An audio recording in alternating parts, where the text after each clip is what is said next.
Welcome to episode 250 of the Emergent Gamer Podcast. We have a little party going on. Woo. I'm Felix Hergood.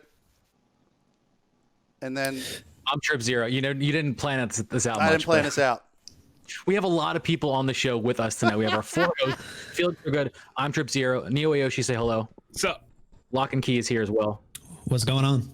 We're here with special guests, Diamond Jab and Esribs. People you know and love, been on the show before. Guys, thank you for being here. Diamond Jab, say hello. Hey, what's going on? And Esribs, say hello. Look at you just taking the reins of the intro. I couldn't. I need people to finish, but all I could see before you took control in that micro moment was how out of control this was going to get. Did he Kanye me? He Kanye'd me. I'm gonna let you finish. That was great. We're Taylor Swift now, Felix. Yeah, I mean, it would have been a girl. Kanye if you had a problem with it, but you seem to really just you were glad to pass the torch over to somebody else. I'm perfectly fine. Yeah, but for the show for 250, we're not necessarily doing news. We're not going to do like half the show news. We're literally going to do a full show of just chatting with friends and enjoying the connectivity that we get from being able to speak with other humans. Just vibing, honestly. You know, because we're in the midst of coronavirus, and this is like our fifth or sixth show that we've done completely in isolation from each other. So I think it's good to it's business as usual for me with friends. Complete isolation is such a dramatic term. Wait, listen, wait for it. Now it's a party. There it is. Okay. There it is. Dude, 2020 is really shaping up to be the most absurd year of. Did you guys hear about the murder hornets? Yeah, dude. I heard about those. Yeah, wait, man. It's May, and there's bees that exist that will kill you if you're stung enough times, like a normal person that's not allergic. But the bigger threat isn't actually to us. They kill little bees. They kill the important bees. Yep. And bees are really special. I know what you're saying is right.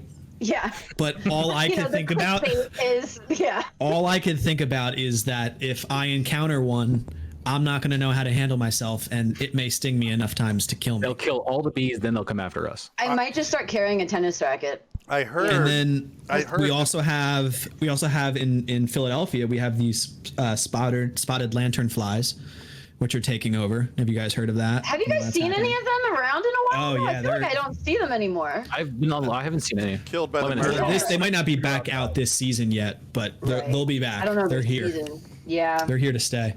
And I mean, I don't go to obviously I'm not going to work anymore, but my corporate campus has a bunch of them like everywhere. And people, when this happened last year, there was a Slack channel of people just taking care of these spotted lantern flies. Yeah, there was a huge movement of like just murder these things and let them. Yeah. And then I heard. And then now what we get is murder bees. So because we couldn't be kind to one insect, now we get ones that can kill us. So that's what we get for 2020. That there is a type of counter bee that can counter the effects of the murder bee. It's a What's bee. The counter bee? I don't know the name of it, but it's a bee that's also exists in wherever these originate from, the murder bees, and we can introduce them into our society, and they will fight back. So we're just going to be in the witness of a bee battle. What if we bred our own bee? Mother Nature is balancing society better than Destiny can balance their game. So be Star Wars. in this BuzzFeed article you read about this, because there's no way in hell you didn't read about bees battling one another. Wasn't a BuzzFeed article. Is there any negative? I just heard about it. Is there any negative repercussions from introducing the secondary bees? Fuck yeah! Global warming, coronavirus, global warming. All these things can be introduced and cause problems. It sounds like the premise. Once you introduce the secondary murder bees, you have to introduce a third insect to fight. A tertiary, those yeah, Mothra. It's an escalation that you just can't end. Right. It literally sounds like the start of the next Sharknado You're series talking for about sci-fi. What, the Italian rule from the Untouchables, where he's like, you bring a knife, I bring a gun. You bring a gun, Seriously. I bring more guns. That type of thing. Yeah. Where does it end? I wish I remembered that quote. That was a good quote. But yes, so for this episode, we wanted to just hang out and catch up and chat, because 2020 has been isolating for us all. It's a good way for us to connect and chat with one another. So where do you guys want to go first? You want to catch up on what we've been up to personally, each of us? Yeah, What about our guests? Start with our guests. Start with the guests. Let's go. I'm gonna go with who's above me first, just because it's the easiest. Well, actually, Nobody is above you. not above me. Above me Nobody's on above my you. screen. Above me on my screen. But let's go with Diamond Jab. Let's start with Diamond Jab, and then we'll go from there. So what have you been up to, Diamond? Yeah, so it's been a fun quarantine kind of situation for me, job wise. I get to stay at home, so nothing really wrong with the situation here. But it's been an interesting season. You guys always know that anytime I'm on the channel, I'm always playing something like a little weird and interesting that not a lot of people have played. And I had it for my YouTube videos, but I stumbled upon Airship Syndicate as a developer, who ended up doing Darksiders Genesis, which ended up being one of my favorite games to kind of stumble upon. And it really kind of revitalized my belief that the series was alive, because for a period of time it wasn't. After THQ kind of went under, there was no support for that IP in particular. But I've also looked at a couple of the other games that they've done since they started as a company. They did a game called Battle Chasers, which is apparently based on a comic series I had never heard of before. Yep, I have it. I actually have it. Yeah, so I ended up playing it, and it's really interesting the way it presents itself. It's turn-based, but it's got a very modern aesthetic to it, a very modern style. So I've really enjoyed kind of distancing myself a bit from the big AAAs and kind of diving into primarily what my Nintendo Switch has to offer. I'm knee deep in that at the moment. But in terms of everything else, it's been good for the channel. I've redone my office space a couple of times, and the consistency has felt really good. So I'm happy with what this quarantine has kind of given me, a chance to spread the spotlight on a couple of different games that maybe I wouldn't have played with my previous schedule. So Yeah, I think also for like you personally as a content creator, this has been a little bit of a blessing for you too, to give you the opportunity to invest a little bit more in your channel and your Twitch stream, because you now have the time where you're working from home, right? But you're not always having to be working from home. Like, you have the flexibility of integrating, more stream time, more YouTube content, which is awesome. I know you're putting a lot into your YouTube channel. Yeah, I've always kind of said that the toughest part for any creator, regardless of where they are, is figuring out what their specific workflow looks like. That's typically the number one thing that stops a creator from hitting the next threshold of whatever they're doing. So if they want to do a YouTube video, it's how long is it going to take me to edit this video? If it takes me 2 days to do it, I'm not going to be able to release a video every week that I want to. How long does it take me to get the footage, to record my audio, to do whatever I need to do? So this time, at least this period in particular, is giving me the opportunity to figure out what that workflow looks like, what succeeds, what doesn't.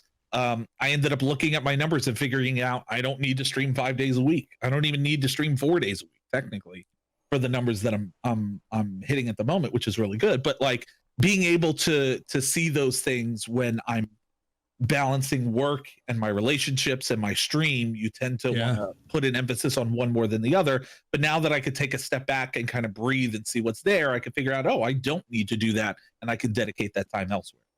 Right. Trip. I just wanted to comment on something that you said, Diamond. I'm sure a lot of us here know the name Ashley Christ, right? One of the stream He's coaches. a dear friend of mine. Yeah. I have no idea who that is. Never heard. Really? I'm with you, Neo. It's okay. You don't have to be alone. I've never. Anyway, I appreciate that. her content is like how to make content, right? Like, she's a stream coach. She's developing a network of people to help with stuff like that. But it's funny that you said, Diamond, you've figured out you don't need to be streaming every single day, because one of the things that she talks about is kind of the scarcity principle. Like, make yourself a little bit harder to find, more concentrated content, and it kind of like attracts people to kind of figure out where you're going to be live and to actually be there, because you're not there every single day all the time. Yeah. When they could just pop in. Obviously a big streamer can afford to do that because that's your livelihood. But if you're trying to like grow and get attention, scarcity almost works better than being live all the time. Yeah. But Well, it's good. I've enjoyed locked it, that. I've locked the scarcity thing down. I got a lot of me time that I take care of. But there is truth to that. The idea that a lot of the growth experience is not about. It's kind of opposite of what a lot of people might tell you, which is like overflood the platforms with your content. When in actuality, if you do that, like the perfectionist in me hates putting out stuff that feels unfinished or feels like I didn't put it through the ringer enough times to get it out there. And so when I looked at the workflow, I came to the realization of going, okay, this is what I want my vocals to sound like, my background audio to sound like. This is what I want my scripts to how I want them to be structured. What is the thesis statement? What is the outcome? Like, I'm able to experiment with these things and figure out what works and what doesn't, so that I'm able to replicate that experience every week when I go to release a video or when I go to do a stream. Once all that is off the table, then you can kind of go, oh, perfect. I don't have to stream 5 days a week at peak viewing hour or do 2 streams a day, 1 in the morning, 1 in the evening. I can kind of go, yeah, I'm going to do 2 to 3 days. I'm going to bookend the week and just kind of refine what I want to do. It gives you a lot of flexibility, especially if you're doing like YouTube on the side. Unless it's your job, there really is no reason why you should be streaming 5 days a week and doing YouTube. There's so much if you don't have an editor or some type of support system around you to do it. So the learning opportunity that stems from that is. Well, I think anybody, what they're trying to do is they're trying to saturate, and at that point they're burning themselves out and they're hurting their own content. It then becomes not something that you're passionate about anymore. Like you turn your passion into something that you don't want to do anymore because you're putting so much energy into it to try and show people your product that you end up hurting your product, and at least in some cases, right? Not for everybody. So I'm glad that you're starting to see that balance for yourself and you're able to find some games that you might not have stumbled upon previously. So that's pretty awesome. Hey man, all I'm saying is Ys 8, Lacrimosa of Dana is on sale on the Nintendo store. Just saying, that was the first game I brought to you guys. You could play it. It's there. I can't get a Switch. Can't find a Switch anywhere, man. That is true. I ended up getting Amy a Switch. I had to pay an extra $40 for one. Listen, an extra $900. I won't spend an extra $20 on a Switch. I will buy that shit at retail value when one is available, dude. I've went this long without it, but like literally, I can't even get a light. I can't even like every Switch is sold out. I paid $280 for a Switch Lite. Yeah, so like I may end up caving and doing it because I could probably find a Switch Lite somewhere versus the regular console, but I just need to I really like the docking one. station though. I don't think I'll ever dock it personally. Like I really don't. Like what my use case for a Switch would be for being able to game and not be isolated from my family, right? Like, and it's not going to be to playing on the TV. It's going to be because I'm going to be playing on my handheld. That's right. it. Yeah. Oh, so right, sure. So for the streaming aspect of it, absolutely, you would need that. But yeah, I mean, for me, it would stop me from playing this godforsaken mobile game that I've played for the past 6 years, and I would play an actual video game. Are you talking about that Clash of Clans. Clash of Clans game? I play. Hold on. All right. He's still playing it. That's Clash Royale. That's Clash Royale. Thank you, Trip. It's Clash Thank Royale. you. Clash Royale. Just because it's Clash Royale, but it is the Clash of Clans IP.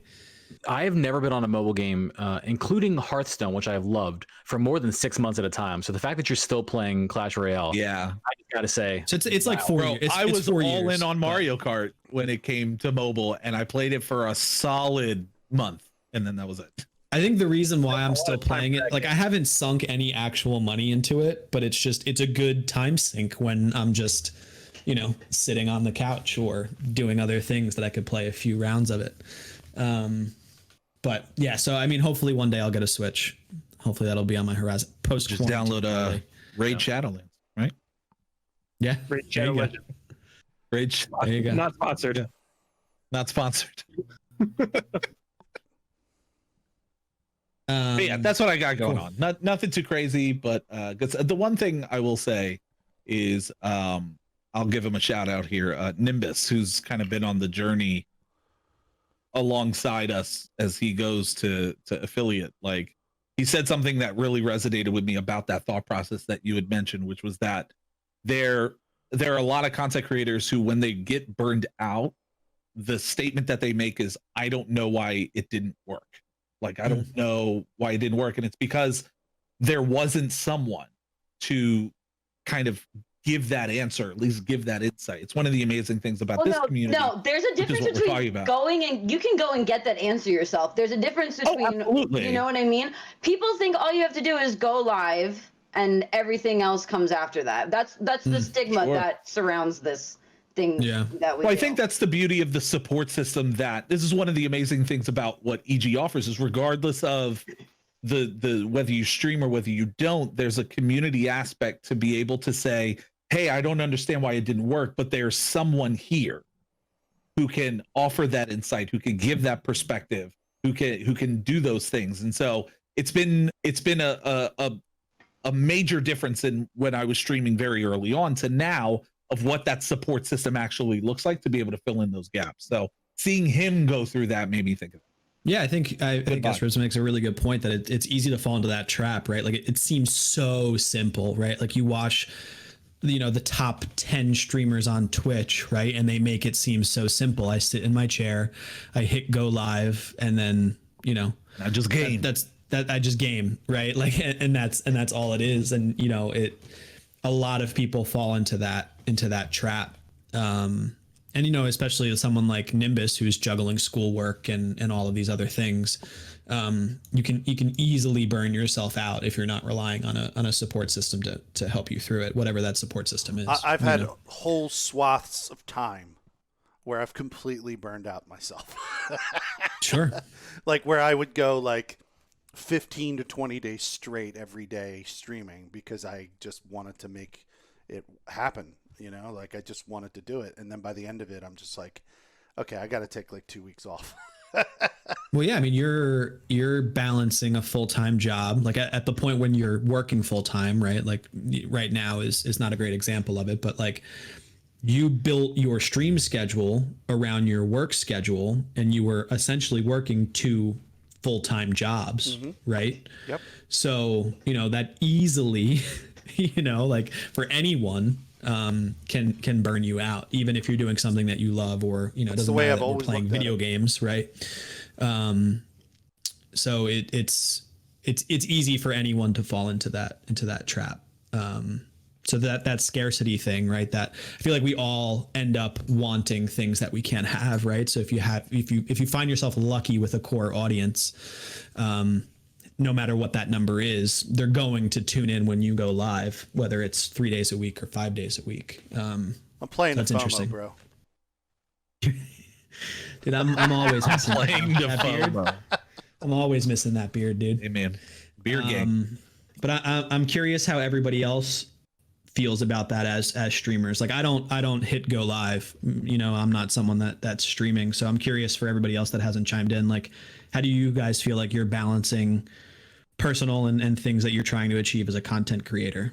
Now I'm curious since we me personally, during quarantine, it's been extremely challenging because what I've been up to is actually adding in a new project into the balance, because for a while it was just me and my grind. You know, I went to PAX East, came back, nailed some sponsors, played some cool games, talked to some cool people, and then I got involved with this charity. You guys have talked about it on the show before, but Pause Your Game, and started doing a lot of events and fundraising, and we're actually going to be starting our own podcast on May 21st is going to be our first episode. And so a lot of my time has been going to that and trying to juggle 2 big projects like that, you know, that are both equally important to me, has been a big challenge. But I know that, you know, the more projects I get involved in, you know, the more experience I get. It's taking me out of my comfort zone. I've always wanted to do event planning and fundraising in the esports gaming world.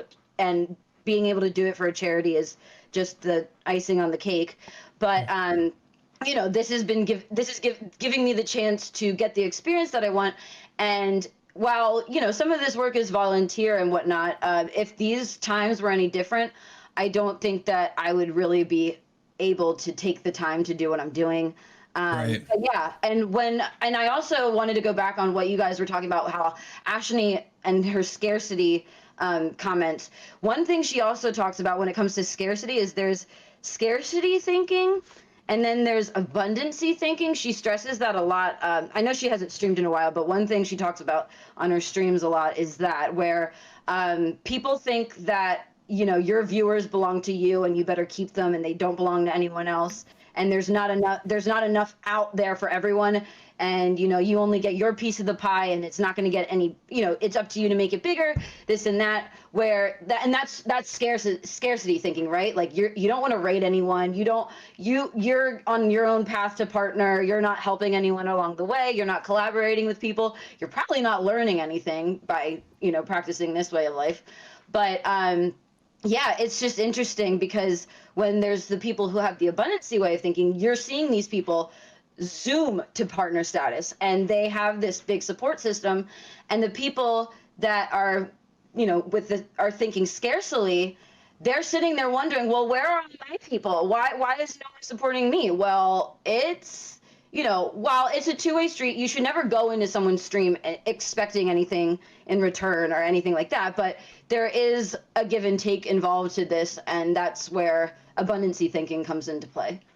Yeah, no, I agree. I think no one can simply just make it, right? It's not like we as a broad sense gaming community should be relying on one another, right? Yeah, rather than whether that be to abundancy. There's always strength in numbers, no matter what it is. I was going to say, Yeah, agreed. we can modify the term abundancy to communal. Yeah. You're more of a communal thinker as opposed to an ascetic, like out in the middle of the Sure. desert thinker. Well, yeah, I mean, we use the word community in the Twitch culture all the time. You know what I mean? And your brand is only as strong as your community is, and you're only going to get to partner if you have a community that's going to get you there. Everything relies on your community when it comes to streaming. I think using the word abundance is important, though, when It talking is, about yes. content creation, because everyone, like you just said, is so scared of allowing anyone else to have what they have for fear of losing it or not having it. When, I mean, think of literally anyone that has millions of people that follow them and like what they like, right? Millions of people following one person for whatever reason, a musical artist, a streamer, like whatever, fill in the blank, creative kind of outlet. That's still just like a fraction of a percentage of the human population. There will always be people that vibe with you as long as they can find you. So just about, you know, doing you and connecting with other people to make sure people can find your thing. There's no one is taking anything away from you. There's not a limited supply of eyes for you. It's nearly limitless. And if they find someone that they vibe with better, that's okay. I get messages in my Discord all the time where they're like, thank you so much for introducing me to all my new favorite streamers. And I'm like, ow. But, you know, it's also heartwarming because when they go into these streamers' chats and they're members of their community, they're thinking, I will always thank Esribs for, you know, raiding this guy so I, you know, could come watch his streams when she's not live. You know, that's where the community aspect comes back into play. I always function under the assumption that everybody that watches my stream watches other people. I have no delusions that I'm going to be their only form of entertainment because I know what I do when I'm watching my TV. Yeah, it is not a monogamous relationship at I don't all. just watch one show. I watch like 75 different shows, dude. I got an app for it. Right, sure. Yeah. Yeah, I mean, if you think about like even your own Twitch viewership, like, you know, most of the people that I follow, even the smaller streams that I follow, usually are live at the same time, right? So like I'm dividing my time as a viewer upon who I feel like in the moment, depending on what game is being played, right? Like We all have a hierarchy. We know everyone has their own hierarchy of streamers they watch. Sure. Everyone does. Yeah. Which there's nothing wrong with it. No, not at all. Neo, what's your take on it? On like from your perspective as a streamer. I mean, I'm about a year and a half ago, I really wasn't a streamer. This has Sure. only been something I've been thrusted into because honestly because of the podcast. We thrusted you. And you guys literally thrusted me Propelled. into this. And I would play games not worrying about streaming, but now I'm like, I think of it with like a different mindset. It almost becomes like do I play this game on stream so people can like have the opportunity to watch me play it, and then I can come onto the podcast and talk about it. That was like my mindset for a very long time. And now being in quarantine, I find myself with an abundance of time to stream. Right. A lot, and Yeah. now I always think of it now in terms of how can I turn this into a streaming moment. Sure. And one of the hard moments for me was trying to figure out how to stream VR games. It's still something I a thing I can't seem to like figure out as well. I tried the lav mic and it's just not. But either way, with viewership though, this is honestly something I'm not very strong in. Like I know my industry. I know how the gaming industry functions on a very like surface level Very and micro maybe level. Yeah. very micro level, indeed. Yeah, but like with streaming, this is something that I would always defer to people like Diamond and Ezra's with. Even Felix and Trip. You guys have a very strong sense of how streaming and growth works. But honestly, that's honestly where I lay with streaming. I would don't know always what I'm doing. I mean, I think one thing. Sorry, Diamond Jab and I think we spend a lot of time tracking stats. I Is look at that- mine. That was- I look at mine. That was not always the case. I hated being a numbers person, but Oh, okay, because we were talking about Diamond Jab and I were talking about numbers before we got brought into the group Yeah. call here. but that's Yeah. the interesting part about it is that the so much of my experience has been trying to verbalize like the journey aspect of it. Like a lot of people assume that I hit affiliate, I hit partner, I grow, and that's kind of the end of the journey. And they don't Yeah. really understand the peaks and valleys that come along the way. To Neo's point, like I was in a similar situation of saying, I do a podcast, I want to stream and play and then bring that information to that platform to better understand it.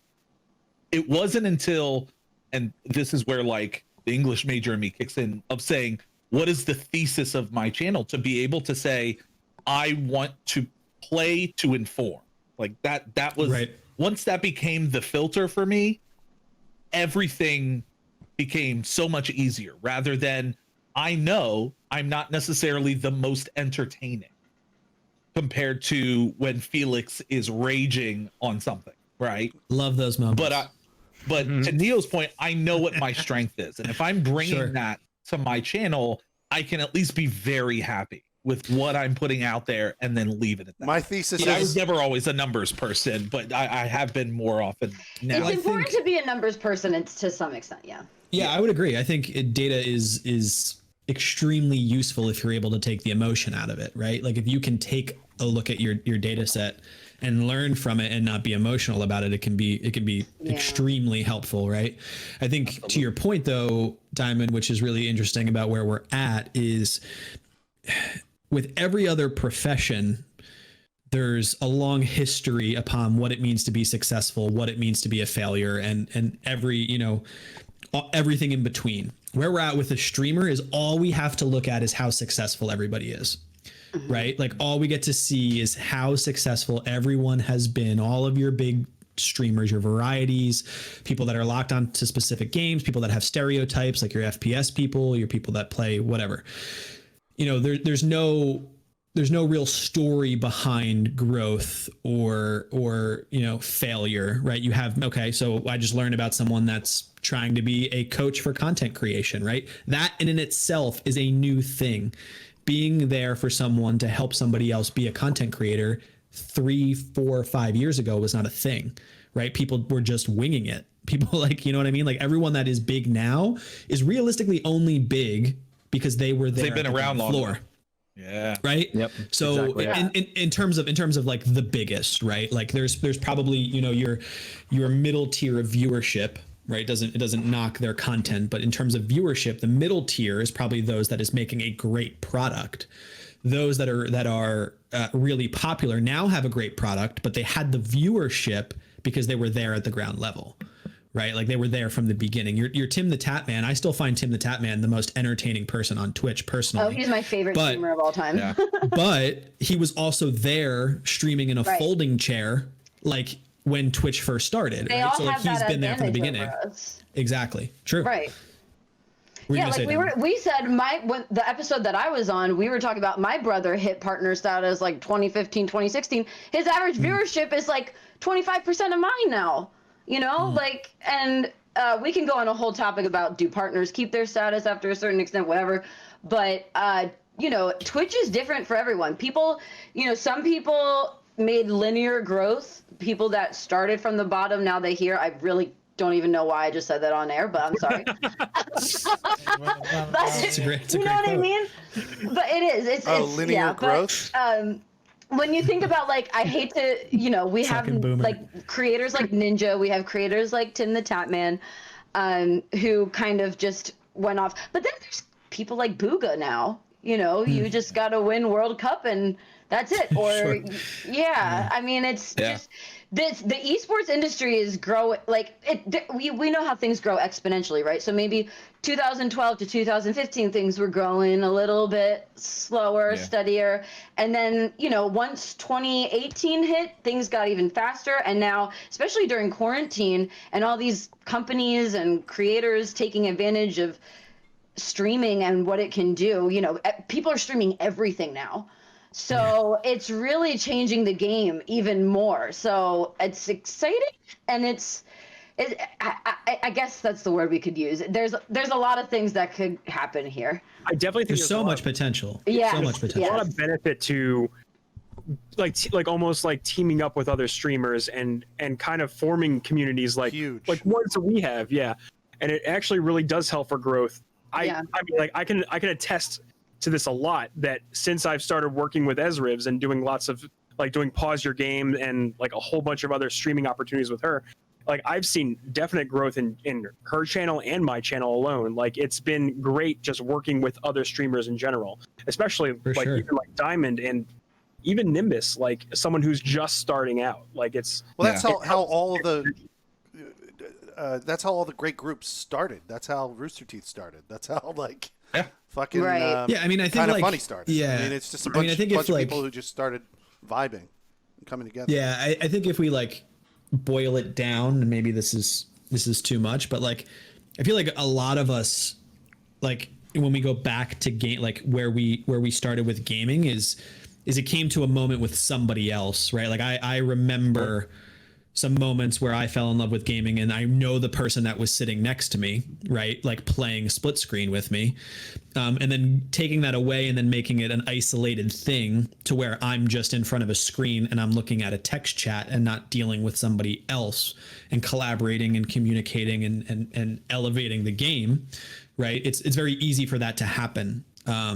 But I think it's also very apparent that if you rely on your fellow gamers and those that are like-minded, whether that be for driving to reach the same things, like focusing on charity or the same game or the whatever it is, right? If you find alignment somewhere with a fellow gamer, you should be using them as a source of inspiration, pushing yourself further, and ultimately helping your end goal, whatever that is. You're both going to reach it faster. Locke, think about how this podcast community started. It was just me and Sure, so Locke at work, and realizing that we didn't want to talk about this shit while we're at work because we might get in trouble for it. And we just Well, I mean, basically were like, that's the thing, though. Think about how, Locke, what you were saying before, this idea of how success is defined in this day and age, which is very different. Like, what is the defined success of a platform like this? Like, I think back to GSM. We did 150 episodes, and we are not doing episodes anymore. What does that mean for the concept of success? On a personal level, the ability to define strengths and weaknesses and grow from that experience is a success. Not to mention, there's also, in this day and age, there's the concept of the timestamp. We were there to cover this when this happened.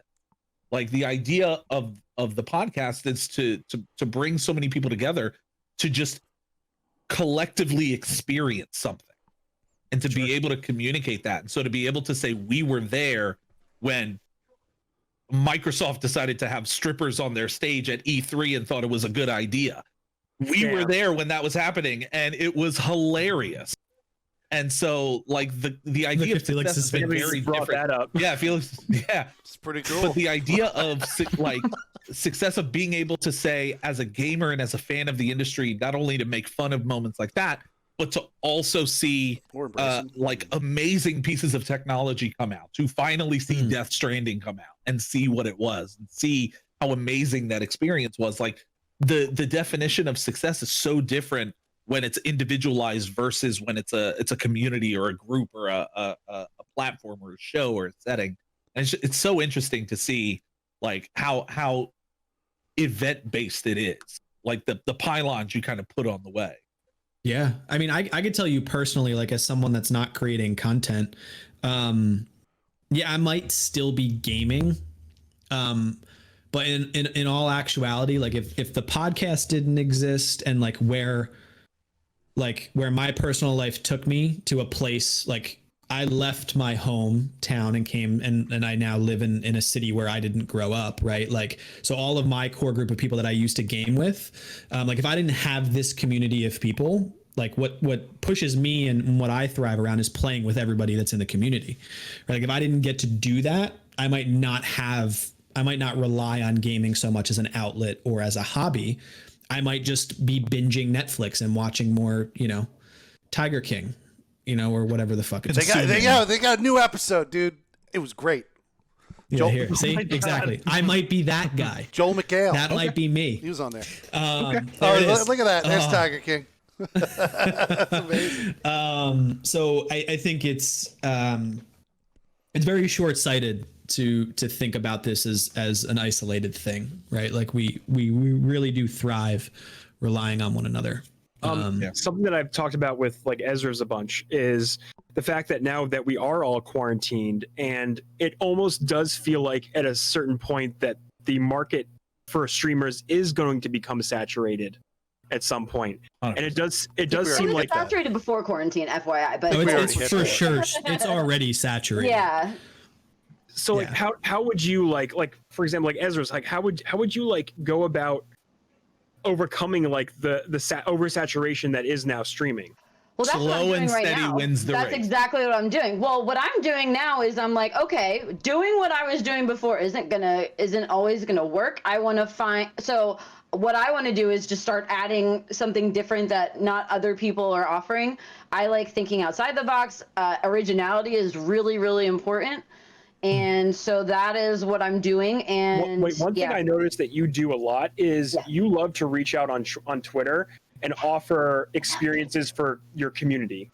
Like for example, with Animal Crossing, you love to bring people in and be like, hey, I'm going to do a catalog party, which is the event in Animal Crossing.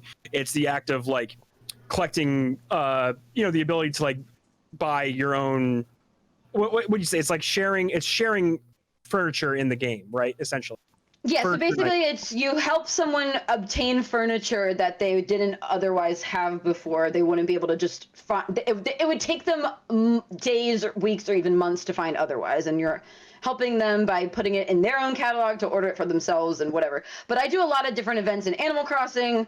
I started doing community events where, so once quarantine started, the second hour of every stream that I've been doing, I open up my lobby to whoever wants to play. So if they're the first 3 people in chat or in my Discord or whoever that want to play some squads of Fortnite with me, or if they want to play Totally Reliable Delivery Service, they have that option, because I that's like I'm big on team building, community building, and it's way more fun to have people to talk to and game with than, being by yourself sometimes. That's what I always recommend to people who might be, not as animated, or they're really shy, or they don't always have something to talk about. Having someone else with you will really improve the quality of your content. I think. I joke with Neo a lot. I used to give him a really hard time when we first got to know each other, and I'd say, "You're so quiet on stream. You don't, whatever." But we game on stream together all the time, and he gives me something to bounce off of too on my stream. It's not, I can be really quiet on my stream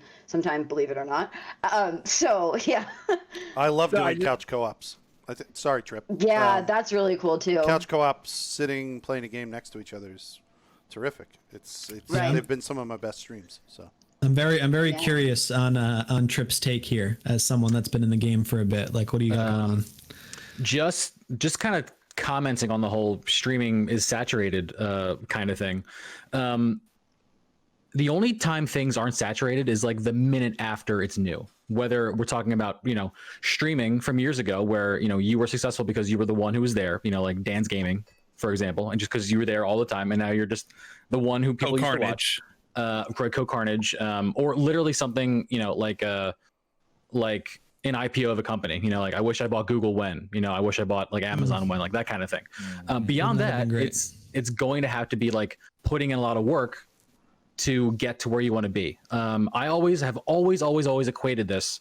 And even like when we started streaming, my first stream was in 2016. So if I like nonstop streamed every single day since August of 2016, I'd be a lot more successful right now, for sure. That's just a fact, no matter who it is, no matter when and where you start, right? But I always equate it to like being in a band or like someone who's trying to be an actor. Like no one calls those industries saturated, but they're way more saturated than the streaming industry is. And the only thing that takes you above everyone else is the quality of your work, the dedication to your craft, and doing it long enough to find something unique about what you do, and then bringing that to the table, whatever it is. yeah, like right now we're playing nightclubs. Enhancing Enhancing it, emphasizing it. Yeah, We're playing nightclubs. definitely. That's what we're doing. Right now Right, we're right, playing exactly. nightclubs. Yes. We want to being be. in the I want to play stadiums one day. Right. You can't just jump in. Everyone No. thinks with streaming you're going to be playing stadiums right off the bat. I can just play video games. People are going to watch me. It's good. That's fucking cool. Yeah, I guarantee you, if It's the not- first day it's not you easy. went live, if you got rated by Ninja the first day you went live, like No one come would on. fucking follow. Why would anyone follow Oh. you? A ninja raid is not going to change your life. You'd be like, Ninja, who's Ninja? You guys get out of here. Who are you people? Even Like, if you knew, come on. even Yeah, even even now, if you did, yeah. even now though, being in the groove, having a solid grasp of how to stream. If someone large, if Gathalion, who is on Mixer now, shout out to Gathalion and Mixer, if Gathalion came through and dropped a shit ton of people on my stream, I'd retain maybe a single-digit percentage. Maybe. That's not going to change my life. Yeah, That's not going to change my life. I was It's- rated by it's She quality Snaps. Those content. metrics don't even matter towards partner status, anyways. No, it also. doesn't. I was rated by what- She Snaps, and it was great that day. That day was wonderful. She brought a small battalion of people into my stream, and it was great. It was supportive. She was recognizing that I was a part of her community, her larger community, and wanted to give me a bump. I don't know if anybody from her community still comes into my stream because they're not verbalizing that to me, but it was great that day. There's been times though, like what I would give you all positive recognition on is that there's been times where I've went into your channels where there might be, a lull moment where viewers might have dropped off and there's only a couple people in and they're all lurkers. No one's engaging in chat, and I'm lurking for a moment before I say, like, what's up, I'm here or whatever, but you're always engaging, right? The difference between someone that's doing it for the right reasons and doing it because they think it's an easy paycheck is so easy to tell, because when you drop in their stream, they're not paying attention to anything. All they've done is set up a webcam, maybe done some graphics, maybe they've gotten that far. Yeah, And then you all they're scroll doing- yeah. Go ahead, And all they're go ahead. doing is gaming, right? Like they're not Yeah. they're not But trying. if you scroll to their info section, the only panel they have is their PayPal button. Sure, of course, yeah. but and then underneath know. underneath donate says it's not required, right? Not required. Everyone loves that line. You don't have to do it. This isn't Right. required. No fucking shit. Never dude. It's not expected, required. always Donating that small appreciate it. Twitter I'm pretty text sure where the that's what letters mine are all says. different and like donates like this. Now everybody's going to check to see if not required is there. I'm Yeah. pretty sure mine But what- literally says not expected, always appreciated. Right. Something cliche like that. But seriously, to recognizing you guys is because I've struggled with it, right? Like I tried streaming a few years ago and I had a very mild success with it, and I'm just not in the place in my life where it's viable. It is very hard to engage and to make a product that someone wants to stick around for if they're only dropping in, right? Like it is hard to not be the person staring at a screen just playing a video game and expecting me as a viewer to stay there and watch you just look aimlessly at a fucking computer screen, because that's not entertaining to me, right? Like I can do the same thing. Why am I sticking around, right? And it's not always about being the most entertaining, right? Diamond said like this is what I'm aiming for with my content, right? I can watch Tim the Tatman be a complete asshole on stream and he's the funniest person, right? Doesn't mean you have to be that, but it is so easy to tell when you like, I always, when I go to a game, I always view the game by viewership, and then I flip it and I go to streams that are on the bottom of the barrel, because that's what I would appreciate if I was streaming. And sometimes it takes me 15-20 tries to get to somebody that's even trying to talk besides just playing the game, right? And it's not like I'm just staying there for 30 seconds. I'm staying for a few minutes and you haven't acknowledged anything besides the screen in front of you, right? And I don't think any of you do that in any capacity. What were we gonna say, Diamond? No, I think that the two things that I would hope most streamers come to the realization of is that there's a bit of vulnerability for yourself that you kind of have to go through when looking at your content and putting it out there. But my biggest learn is for every viewer that is completely okay subbing to someone who abuses their presence, there is a viewer that is smart enough to know the value in what Trip is offering versus someone streaming off of their Xbox with nothing else. Like viewers are not dumb. Like do you if think they that's the see accurate that ratio? I'm just curious. I don't. Like, do you think it's But what one I to do- one? I don't think so, but what Yeah. I do think is that one, because it's the internet, but I do think that the people that are consuming that information are smart enough to know what they want. And I can't combat that.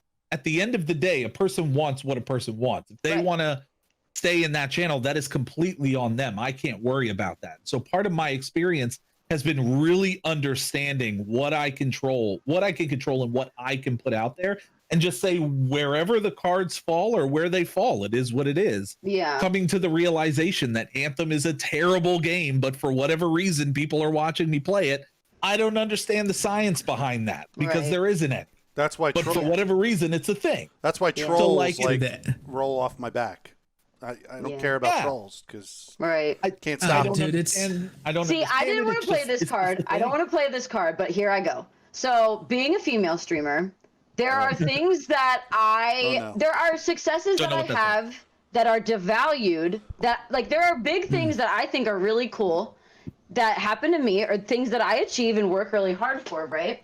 That are devalued by someone who will say something like, well, you do realize that you're at like a 25% advantage rate over everyone else on the platform because you're a moderately attractive female. I mean, I'm just saying what they say. That's what you're But- saying. We know. But it's true. And, Continue. yeah, Fair but enough. the thing is, like, I could just sit there, not say anything, and just play the game. I've done that. People leave. So Sure. I absolutely would happens. love to know where this like advantage they're talking about comes from. Like, It's- It's I insecurity. understand it. All, Yeah, all it's it is insecurity. insecurity. Part of it is Absolutely. that. exactly. Part of it is that. I also think that, and there are, in conversations that I've had with people where I've asked them questions to try to pull out like where this comes from, I realize that the amount of filters that people use in their thought process to find a certain thing is exponentially larger when it comes to female stream. There are Yeah. people who will go, I'm looking for a female streamer.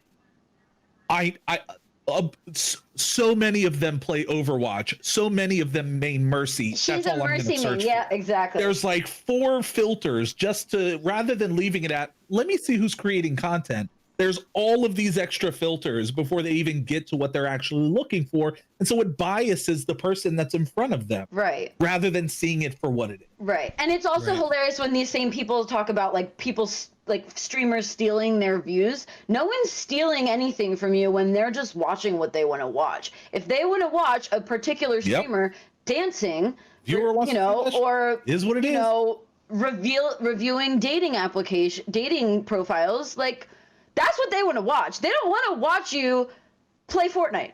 I'm sorry to tell you. Yeah. They don't, you know, and someone who wants to watch a really cute girl licking a microphone doing ASMR, they're not looking Dude, for ASMR Warzone. come up, dude. Yeah, they're not looking for gunfights. Ain't nobody gonna watch me play Darksiders Genesis when they got ASMR Dude. chicks licking microphones. When you got somebody, I'm not getting when you that got- viewer. when you got somebody tapping not a it. cup next to a microphone for the sound it makes, dude, that ain't your viewership. But I think it really comes back to what we were talking about earlier about being insecure, about looking inward at yourself and being able to isolate what is wrong with your product. If you're going into a female streamer stream to say you stole my viewers, first of all, you're an idiot, right? Yeah. Because First off, raised you. I mean, like, it's just a basic level. I don't care. Like, you're an idiot if that's your level of thinking.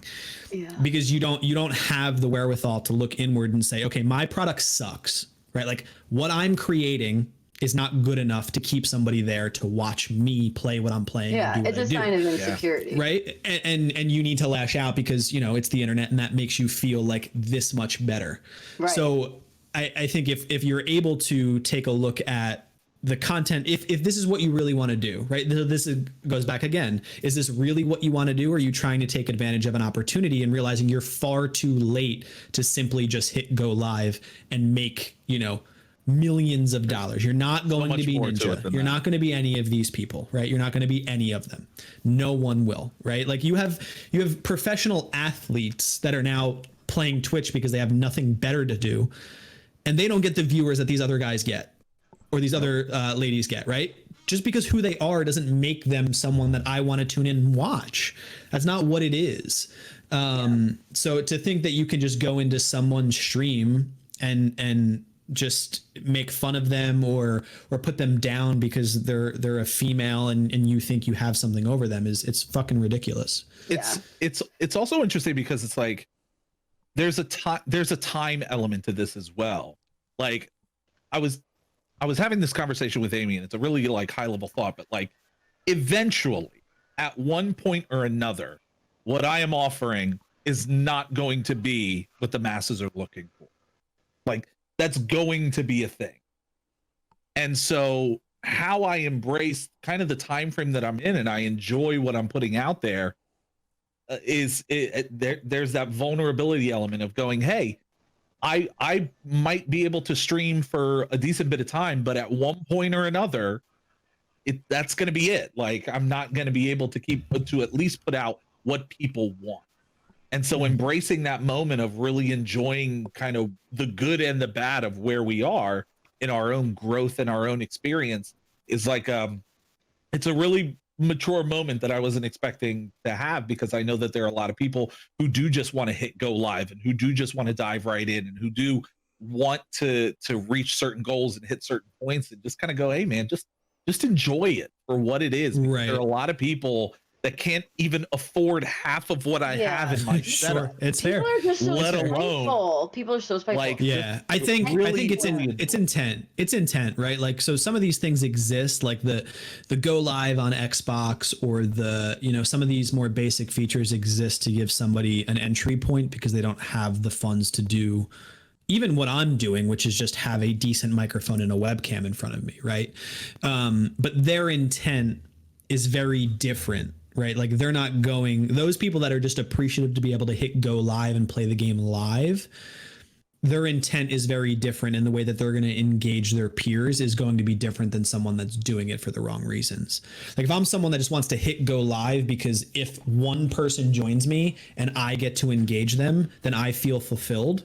Well, then I'm going to act that way when I go into somebody else's chat, right? Like it's very apparent. But if I spend $3,000 on a setup and then I get mad because I'm not getting enough subs or I'm not getting enough follows or enough views or enough people engaging me, well, then we know why you're doing it. You're doing it because you didn't buy in at Netflix when it was cheap. So you're trying to catch the next train, but you've already missed this train. So do it for the right reasons, because you will be successful if that's the reason why you're doing it. I truly believe that. I do it, Locke, because I'm addicted to it. I'm addicted to being in front of the camera and an audience. I've been addicted to that my whole life. I thought I would achieve that by following a career in acting, but that shit didn't work. So you know what I'm doing? Dude, I saw I'm you doing on it. Nikki I'm doing it Pick Live, every dude. fucking morning. I'm doing it every morning because I just love it. I just love Shit playing. turned into a Maury Povich episode. So this is my point, right? Felix, like you're a good example of this, as are the rest of the crew. But like, you played through every Assassin's Creed, regardless if anyone watched you. Like if you went back and looked at your average viewership of all of the Assassin's Creed and looked at how many people actually watched you, yeah, it would be very low, right? And that's not anything against your product, right? But all that says is like, I'm doing this because this is what I love and this is what I enjoy. I'll never right? forget So, Assassin's Creed Master. He followed me through all of Assassin's Creed 1. Oh, I remember him because He you talked never about him left. endlessly. He never Yeah. left. He Okay, so always there you giving me go. pointers Master. and shit. The There was one person watched found Yeah. you because you were doing it. You were creating the product that they wanted, and they found you, and then they stuck around for it. Yeah. Like, They made that their username, so much Yeah, so right. that they loved it, and they found you to show that off It's for the really entire funny. series. But think about, and again, Felix is like an anomaly in the human race because agreed. in the short period of time that I've gotten the opportunity to connect with you guys, he has evolved in ways that Pokemon creators wouldn't understand. Like, what does that fuck mean? Pokemon serious. Evolved, Felix. Yeah, Pokemon like Continue. the Diamond fact Chef. that he would go from Assassin's Creed to then deciding, you know what, I'm gonna get into like the game as a service Ghost Recon culture and like embrace the peak and valley of like the service industry, and then go, you know what, on top of that, I'm gonna throw an MMO into that, like Elder Scrolls, I'm just gonna throw that in there. And then on top of that, I'm just gonna do S+ runs of really hard like Resident Evil. Like, it's such an amazing evolution that I think so many people started when they stream do not expect that the potential of where they are at any point in their streaming career is going to be that different from where they're, hey man, I'm streaming to play some Fortnite or to do whatever.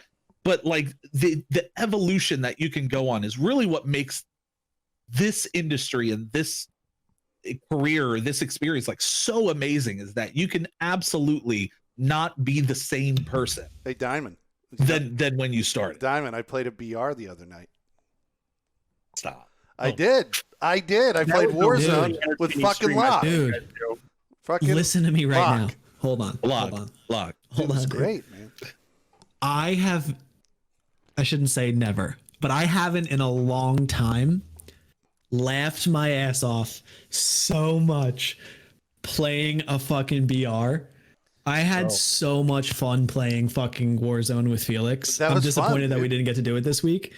But like, God, I want in on I that. could want in on that feel one. I could feel through the microphone how breathing. anxious he was. I was breathing so hard, dude. Listen, Diamond. We're in. I don't know the map. You know well, me. but I we're in- love Felix Rage, but But like, we're I wasn't raging. I wasn't the raging. last game. No, the I last know. game we got in. The last game we got in was like down to the wire. Like 50 people, 30 people, 20 people. It's crazy. And by the end, we're stuck in a building. Right. And I'm at this point, I'm like, we're fucked. We're not getting out of this. And his buddy's like, all right, are you watching this doorway? Felix is like, are you watching this doorway? And I'm like, all right, I'll watch this way. You watch this way. And I could just tell that Felix was so anxious through this whole thing. And then the circle closes even more. And I'm like, guys, we have to go. And Felix is like, what do you mean we have to go? Where are we going? Where are we going? I'm like, we're going to run this way. Felix, just fucking, Oh my gosh, why Just- did you stream just this? follow, just we were. follow me. We were streaming. Just you did stream it. just follow me. Oh, I missed it. It's a So then we're VOD. running. we're running, we get to another building, and then his friend dies, and it's me and Felix. Felix is freaking the fuck out. I'm like, Felix, we got guys behind us, we got guys this way, this way. He's like, I can't process all of this information right now. He's like, you're moving too fucking fast for me. And I'm like, Felix, we have a guy. He's like, I'm like, Felix, we have a guy behind us. He's like, where's the guy? I'm like, don't worry about it. He's already dead. All right, let's look this way. We need to go this way. And then we get down to like the final, like, what did we get? We got third that game, right, Felix? So it was like the final, like, I guess what, like 6 or 8 people, and the circle gets to where like we have to go out in the open, and unfortunately one team was in the only building left in the circle, and they mowed us down. But like those moments, like living through Felix's like adrenaline, for me, who doesn't get that same adrenaline anymore, I used to, like living through that was so entertaining. It was awesome. Well, you heard me scream when we were playing Valorant together, Locke. Like, what kind of adrenaline was that? Fair, fair. Raging Valorant. That was rage. You're right. Fair enough. I was just But still, screaming. but that idea, you know, that, oh God, Felix, it was incredible. I'm down to do it again. I can man. imagine it. Like, I pictured the whole thing exactly as you explained it. Like, it was, yeah. I definitely have and- to work up mentally before I can go into a BR. And this is Felix with no attachments to any guns, right? He's never played it before. Yeah. So he just downloaded Warzone. He downloaded the free, so he didn't play like the multiplayer. So he has no attachments. He's picking up whatever he can I find. bought the full game though. I bought the You full did buy the full game? Yeah. Nice. Oh. So playing the multiplayer will 100% certainly Call of help Duty. you. Yeah, it will certainly help you with the attachments. But Get all And those then we'll get you trophies. through a Fortnite building boot camp, and you'll be just ready to go. you'll be ready to go. It's Dude. just You'll be really there. the Fortnite boot camp. Dude, Yeah, I you just I spam your need. mouse buttons, and that's all you gotta I'm do. not against it. I could Esther. never I'm do not it. against. You need one of these. You need one of these. Yeah. Oh God, that's too many. That hurts my brain. I'm just not one of looking those at it. people that I need a just hates telephone on the side of my. I'm not one of those people that just hates pop culture, right? I say I'm reluctant. There's a practical reason why I haven't played BRs, and it's because I was worried about my own health. Honestly, I get when I How so? How well, so? just when I Like get under your pressure, sanity? like it, Yeah. my heart starts to race like crazy, and I'm a little. I older. was- I fucking love it, dude. I was worried about fucking, your health. honestly, I live for it. Yeah, I live for that moment. I was worried about your health during the Resident Evil 3, For the Felix. adrenaline. right. Resident Yeah. Evil 3, dude. That During run Resident I Evil was just 3, doing. I was I was very worried about your Yeah, health. like if I watching was that. playing any of these games back when I was still prescribed Adderall, I would have had a heart attack and Oh, died. by forget now. it. I couldn't I don't even know imagine. how, but like some of these streamers, that's like, you know, they drink G Fuel, they take their, and some of these people are rightfully prescribed them, but then Sure. like mixed with that and the adrenaline, like I would literally keel over. Like I don't know how I would handle that. No, I'm with you. There's a lot Like I going on in took, your brain with all that shit. I took, Too much stimulation. I very much took non-prescribed Adderall during college, and there's no way that I would, I'd be able to do it. There's Forget a clip it. on my YouTube channel. No way. Locke, do you remember that time we were playing?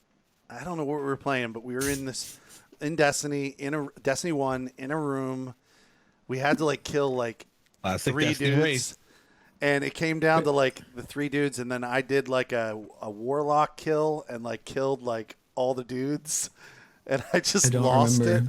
it. That I'm clip is sure on you did. YouTube. That clip's on Dude, YouTube. hero That's moments, the man. feeling that every Dude, battle hero royale moments. person But I was in so Valorant loud like after works that. for. Yeah. You know? Yeah, I mean it's the whole reason right now that like there's moments in Valorant that I now live for, because clutching a 1v5, right? There's literally nothing. It doesn't. There's no more. There's not a higher peak, right, than that, or clutching. Euphoric high. Yeah, or clutching around in Trials of the Osiris and Destiny, or clutching the end kill in a battle royale, or any of that, man. Like you're chasing the adrenaline, right? Like if you're honestly, I believe there is something wrong with you if you don't have any fucking feeling if you get to like the final circle in Warzone and you have no emotion whatsoever. Like I think there might be something wrong emotionally if you have no feeling whatsoever. Besides those that just do it regularly and then don't. No, feel you might be a fazed by it, you know? psychopath. You might Yeah, be a there- psychopath. There might be something wrong. After quarantine ends, you might need to go talk to somebody. Talk to a doctor. But yeah, so hopefully more Warzone in the future for us, Felix. I really want in on that. I miss Warzone. Oh, please. too. Mind-blowing. Dude, honestly, yeah, I do too. Like when we played it again, like I was gonna boot up Valorant and play, and Felix, I saw Felix streaming it by chance, and I was like, you know what, fuck it, let's play some Warzone, and I jumped in and I had a blast. Like I was loving it pre-Valorant coming out. Like I was having a ton of fun with it, and then I put it down, and going back to it, it was a ton of fun. So I Austin, definitely want to sync more. do you own the full COD game, or you just have Yeah, Warzone? Puck bought it for me. Yeah. Oh, Puck! I was gonna say this Puck Puck gets the guy. name Like, drop I don't again. like to Puck use Daddy. the simp term, but No, Puck- in my Puck neck of the bought for woods, me, we man. call those. Yeah, no, but so I actually have started rekindling my love for multiplayer mode in COD. I had a lot of fun on multiplayer before Warzone came out, and they added those new maps, and I never got around to trying them, and then I did recently during a free-to-play weekend because I was like, oh yeah, I'll just go, shoot some noobs, and that'll be Sure. way more fun, and I had a right. blast. I bought the full Yeah, game. Diamond and I played a ton of multiplayer prior to Warzone coming out. Yeah. And we had a blast. And then we put it down. I don't remember what we played after that. Oh, we started playing Siege. But I think, hey, even the regular multiplayer is Warzone's a great game. Honestly, it really is. Trip, and COD in general this iteration is really good. Trip, do you remember my buddy from New York who's the editor? He goes by Doc Prefect, but he was on our show a while ago, and we kind of ignored him. Do you remember that? He's my best friend from college. I don't want to say his name. This was like years ago. Years ago. It was yeah. a while ago. Yes. It was a Yeah, long yeah. time He ago. goes by Yeah. Doc And Prefect. Felix perpetually feels upset about the fact that he didn't include him enough in the conversation. Yeah, I don't think he does probably at this No, point. he doesn't care at this point. No, No, he just had a kid. not He's at all. fine. He doesn't even He just think had a about it. kid. The only way you remember him. Yeah. Yeah. So, but he, I started talking to him for quarantine reasons, like catching up, how you been. Sure. And then I said to him, I was like, hey man, like, what do you have on your computer? And he was like, oh, I got Warzone. I play that a lot. And I was like, oh, well, I just downloaded that on my Xbox. I downloaded it for other reasons, possibly to play with you guys, but I hadn't pulled the ripcord on it. And then, he said, yeah, I'll play with you coming up. So that's how I ended up playing it. Dude, like honestly, the crossplay stuff, like it just needs to happen. There's a ton of problems with it. There really is, but like I just recently connected with somebody that I went to college with that I used to play zombies with all the time when we lived in the same house together. Like all we used to do was play Black Ops Zombies all the time, right? And a bunch of my college friends, we did a Zoom call the other night where we all connect. We haven't seen each other since I got married, so going, years ago at this point. We all connected, and he's like, "Dude, are you playing any games?" And I was like, "Yeah, I play Warzone." He's like, "You play Warzone? I play Warzone." It's like, guess what? Cross-platform. You're playing on Xbox. I'm playing on PC. Let's play, dude. Like, I'm speaking to the choir. Like, I'm speaking to the choir, but like. We need to get to this point in the industry where this is a normal thing, because the doors that it opens in terms of community it's crazy. It really Hey, is. Locke, the last time I fully shaved my beard was at your wedding. Yeah, dude, this man, look at that beard. Look at his beard. That man had a clean shaven face at my wedding. Yep. And he said he did it for me. He said he did it for me. I don't buy it. I couldn't even get my husband to get clean shaven for my wedding. That's a good friend right there. This man showed up and I was like, "Who are you and what did you do with my friend?" Because I'm not sure who the fuck you are. That's I've never amazing. seen your cheeks. Do it again. I won't. Don't do it. I won't. Do it again. I like it Off too much. brand, bro. find Off it- brand. I do find it interesting how much of this period of time or this era is a lot of the gaming community embracing the concept of going back to something. So much of the industry is, especially, I mean, mind you, compared to others, I'm fairly new to the PC culture, but in the console culture, it's whatever is new is whatever's next. Like the attention immediately goes away from once you're done the game to what is next. I beat Spider-Man PS4, cool, awesome. When's the next one coming? Like immediately, it's that concept of what is next. But in this small little period of time, this bubble, there's so many people who are saying, let me go back and check out Sea of Thieves. Let me go back and check out. Yeah, or it's like, let me finish that campaign of Uncharted. Let me go back and play this. Like 3 years ago. I did. Yeah. And it's just, it makes me.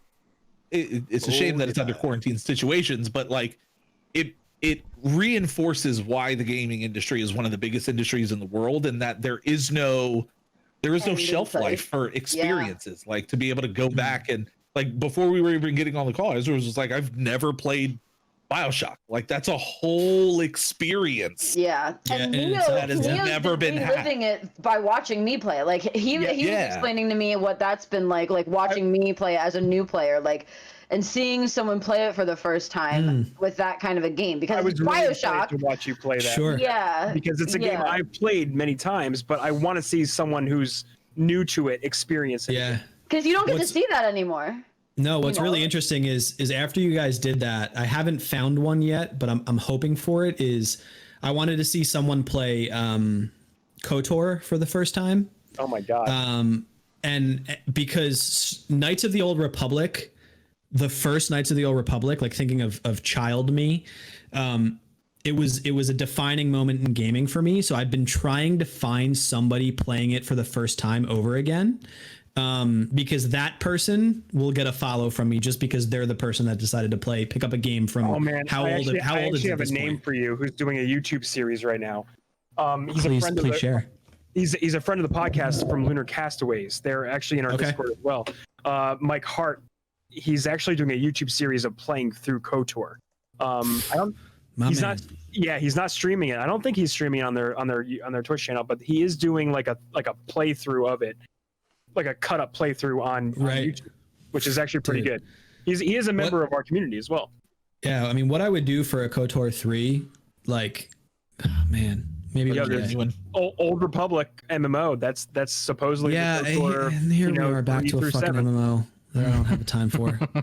Diamond Job was saying about how like we keep playing through things and we're going back to things, but we're also like Neo. I think we all were talking about this in the episode that I was on about how we're kind of in like this remastering generation. Like we've got Final Fantasy VII just came out in the brink of quarantine, which was very convenient.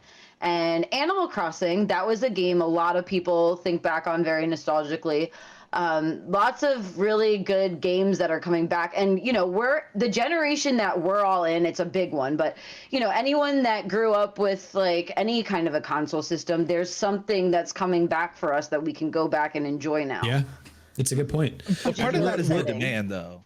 Part of that is the demand of the generation to kind of say, there are experiences that I want, that I want back. Like the idea of complementing is not the same as just replicating, right? So a really good example, one of my favorite games growing up was Banjo and Kazooie on the N64. Amazing experience.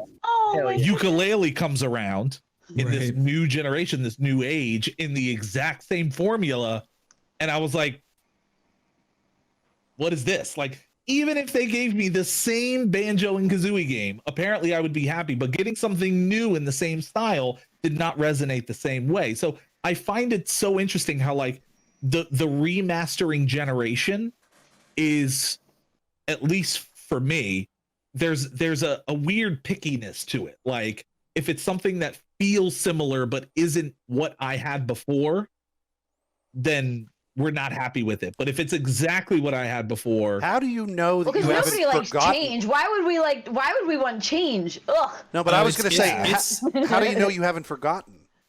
It's What such you a had hard, before. like if you're going to play the nostalgia card, you are either going to make it or you are going to fail. Like there is no in between, right? It's either you are going to nail it, which I think Final Fantasy VII has absolutely done. I have not watched our own take on it just because I think I may end up picking it up and playing it. But like you either hit it or you fail miserably. And the reason why studios go after it is because for a lot of times it's easy money.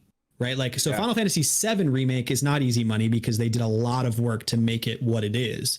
But there's plenty of remakes, remasters, HD remakes, whatever the fuck you want to call it, people have done that have failed because they only did it because they were trying to cash in on a feeling. Yeah, he's just talking about Rockstar right now. That's it. I mean, Sure. Yeah. I mean, Rockstar is a good example of it, dude. right? Remember when Assassin's Creed 2 came out with their remaster, it's all and it was bullshit. just literally an up-res copy of the game, and the only thing that made headlines was the one background dude's weird face with like the bug eyes, and everyone made fun of 100%. that for like a week, and then no one remembered that game got It's remastered. funny. And I was literally like, don't even remember that. I have them all. But like, Remaster. exactly. Like the internet will destroy you if you're going to try and pull on our heartstrings and you fail to do so. You are going to know immediately if you failed to pull the nostalgia We card. talked about that Warcraft 3. before. Yep. Yeah. Yep. Right? Like They tried and then they changed too much and it did not work out. But the other side of it is the oversaturation piece. Like, I literally just saw a trailer that said the HD remake of Saints Row the Third is coming to Nintendo Switch. What? It is on every platform imaginable. Come on, man. Saints Row the Third was on mobile devices. Deep Not Silver Yeah. is and not reaching, Android. bro. Mobile Oh device. Okay. my goodness. So Just example let of it go. reach. Example of a reach, right?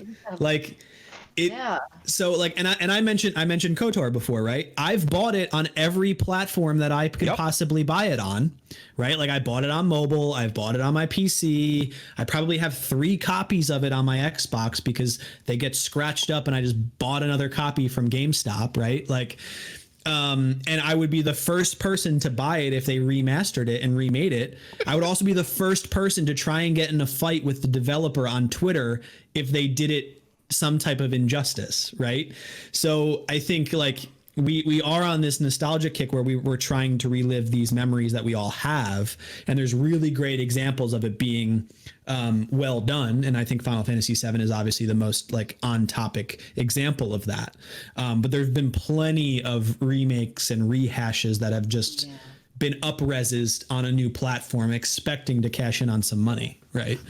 Right. Well, we've been talking a lot about Switch games. Like we've got I mean, since the Switch came out, we had Zelda Breath of the Wild, we had Pokemon Let's Go Eevee, Pokemon Let's Go Pikachu, and then there was Sword and Shield. Like they know that this generation is like feeding into what they're putting out right now. They're about to give me high res Super Exactly. Mario What else could we 64 possibly want? on my Switch, they know and what I'm they're doing. absolutely gonna buy it. You don't think Yeah, that's but a you can- plan? And I love it. That's a So plan. you can get a free version on your PC that runs amazingingly if An you emulator. if you're in, Yeah. if you're in the EG Discord, you can. 60 You can You're trying to Great Mario exploit on 64. my I'm just saying. TikTok. Oh Just- my god. I'm just saying it exists. The internet's there.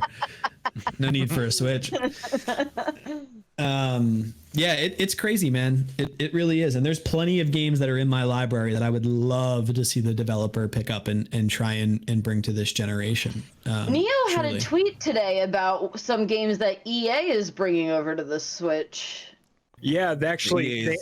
they had an earnings More call. importantly, they're not working on is the majority. Yeah. Yeah, that was the majority of my tweet. It was like they said that they're going to continue to bring. Well, they're going to bring their sports catalog to the Switch, but Right. at the same time, like they still haven't remastered the Mass Effect trilogy. That is not on the current generation. Nope. They have so many properties that they're like leaving stranded on their old consoles, and that they could make money off of potentially. And they're not doing it for whatever reason. They don't see it's Yeah, viable. but And that Neo, was the point of my tweet. Yeah. Neo, going back to the salient point of most of these companies are just going to like redo the game with doing next to nothing on the game. Why Yeah. would you want EA to do that with Mass Effect? Going back to the point of Assassin's Creed, It's the more reason- for the fans, right? Like Yeah, it's but- like Yeah, I mean, they want them to play the games, right? Like that's why I'll you would play. remaster I'm going a to play game. the remaster of Assassin's Creed 2 at some point, but I'm still going to think it's shit compared to anything new because there's no mechanics upgrade in there. It's the exact you're playing same the game. So fucking let me- game in terms of performance. yeah, So let me ask you a question then. Do you feel that the current what is the current generation value more then, especially in the face of the backlash that Mass Effect Andromeda got? Does the generation want a remaster of the original games, or does the generation want a new game done right? Because now we're talking about how a developer chooses to spend their time. If they're just going to remaster the previous games for the new generation, Yeah, I'm gonna fall the asleep question again. then During becomes, what is quarantine the times, that future might of be that their only series option. become? Yeah. Versus, Triple, we're gonna do we just move forward? Go ahead. Triple, we're gonna say before I chime in. I mean, just to tone in, or not tone in, but tune in to Diamond's question a little bit. I think what the people want, the people that have played these games or grew up with these games, is they just want to feel like the kid that played that game again, honestly. Yeah. So to them, it's not really super important, I think, either one, just that they can get it again. I think if the developer chooses to give them a new experience, then that could hit just like the game originally did, but it's got to be done right, because then, to Locke's earlier point, that's the slippery slope that makes a remake or a remaster just slide terribly. Yeah, remember into you, just you guys were like, you non-success. should play Mass Effect, and I was like, yeah, great idea. And then I was just like, I got a copy of it, and then started falling asleep when I was in the cutscenes. Isn't that I where like, the I people- really EA drags to say on. that they're working on Yeah. KOTOR and then cancel it halfway. That's really all I'm expecting EA to do. Right. Like Say they're I- working on something and then cancel it. That's People want to Mass share their Effect- games with their friends, right? And that's kind of yeah. Like Mass Effect is another game that I really love. And like I bought 1 and 2 on PC, and I've modded the shit out of 1 to try and make it like something that's like as a close recent as possible game. to 2. Right. Like if EA gave me the modded version of Mass Effect and I paid money for it and then played that, I would be very upset. Right? So like, because there's no reason for it, because there's not much different than what I can already like turn on my 360 for and play, because it's not different than the end product, right? Like the mods that exist for Mass Effect are all up-res textures and things like that. But like if you were to create a Final Fantasy VII remake style of Mass Effect 1 for me, where you integrate new storylines and things like that would be game changing. I would definitely throw my money at you, right? If you were to do that and do the same thing for 2. And I'm hopeful that when developers and the industry sees the success of Final Fantasy VII and some other games, that they realize this is the ticket that we need to take, not the other side of things where we just port a game and try and get as much money as we can just because we know that we're going to cash in on a tad bit of nostalgia. Well, it's like when they came out with Kingdom Hearts 3. Everyone that played Kingdom Hearts 1 and 2, they're way past the whole I'm still watching Disney movies age. But Right. they knew that releasing that game was going to bring all of those people back and, you know, buy it, and they profitized off of it. Yeah. God, You know Kingdom what, Hearts is a deep rabbit hole. Did I say profitized off of it? It's fine. Yeah, monetized, profited. Yeah. Do you know what EA Yeah, it's remake been a we long all day. need? I made a new Saboteur. There we word. go. The I made a new Saboteur. The was in my Saboteur. Saboteur. That was in my tweet. We need the Saboteur. Saboteur, baby. Do we though? With new mechanics? Hell yeah. Or do you if need you- the Saboteur? I'd play the shit out of that game. Okay, so So- you need the Saboteur, because Oh, I'm not I buying need it it. personally. All right. Block, let me ask you a quick question. Do you feel like with Final Fantasy VII Remake, they could afford to have to do that with the success rate? Obviously, because of the nostalgia factor of the original, but reflecting it off the Mass Effect point, right? Final Fantasy also has how many games in this new generation? Mm. And now I'll consider the new generation Xbox 360 and beyond, right? Sure. So lightning. You're looking on. at all of the 13s. Sure. You're looking at 14. You're looking at 15. Regardless of what you feel about them, they're out there. Right. Mass Effect only has Andromeda, which was not light. So, do you feel like this would be the opportune time for them to go back and do that they can afford to do that?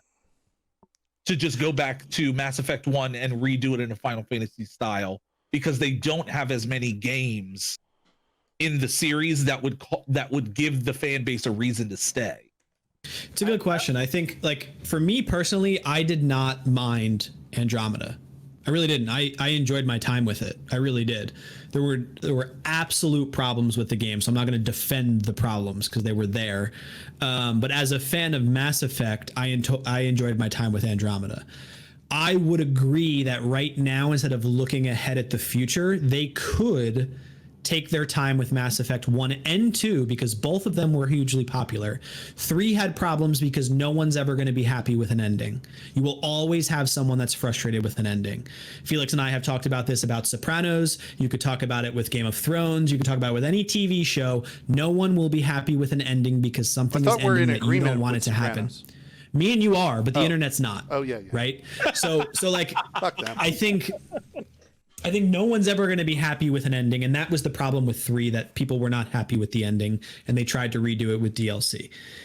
Personally, I'd rather them say, you know what, we're going to sit on this IP, and we know we fucked up with Andromeda for X reasons, and we're going to release a new game eventually. But this is what we're doing in the meantime. And in the meantime, we're going to give you 1, we're going to give you 2, and this is what we're going to do with it.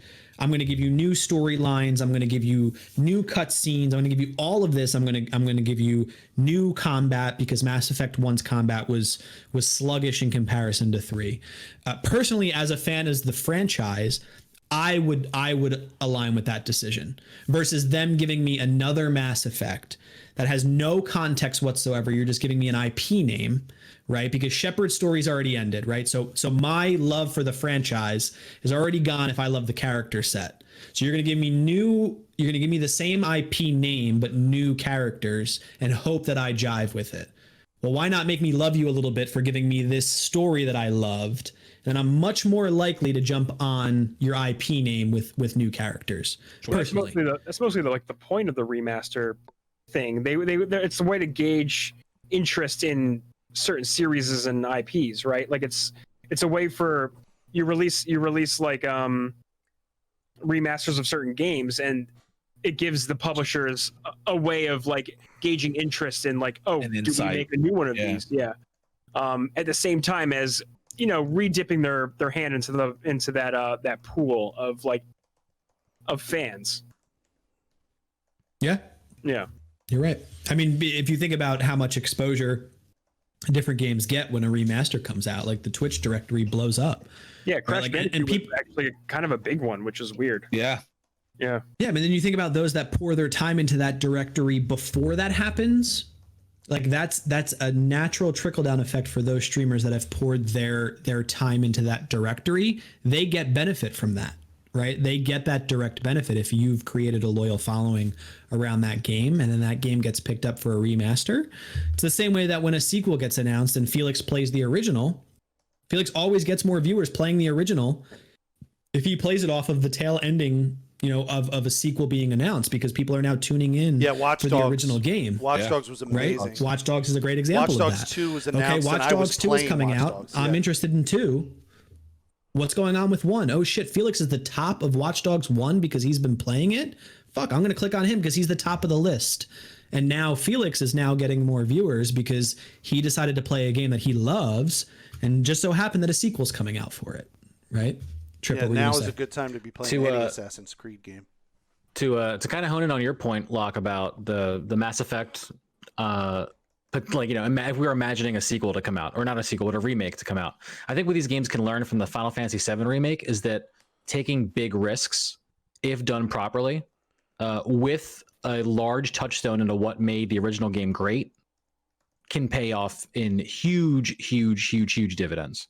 Obviously, they have to know what they're doing. Like in the case of the 7 remake, they had like a large majority of decision makers from the original team on this new team to keep the same spirit and vibe and connection to the source material. You would need that for something like Mass Effect. But I completely agree that if you gave people a reason to go back to Mass Effect other than up-res graphics, like more to explore on the planets you go to, like more information about Shepard's backstory, more connections to his crew and to his team, making the world feel more alive and vibrant. Imagine what they could do with the Citadel, with how much like crowd tech there is now, and just, you know, branching dialogue options, and it could be an entirely different experience. It gives you more depth, and that would be the road that they take down. But they could make cool kind of cool leaps with combat, change the combat system up, you know, so many different ways you can make it work.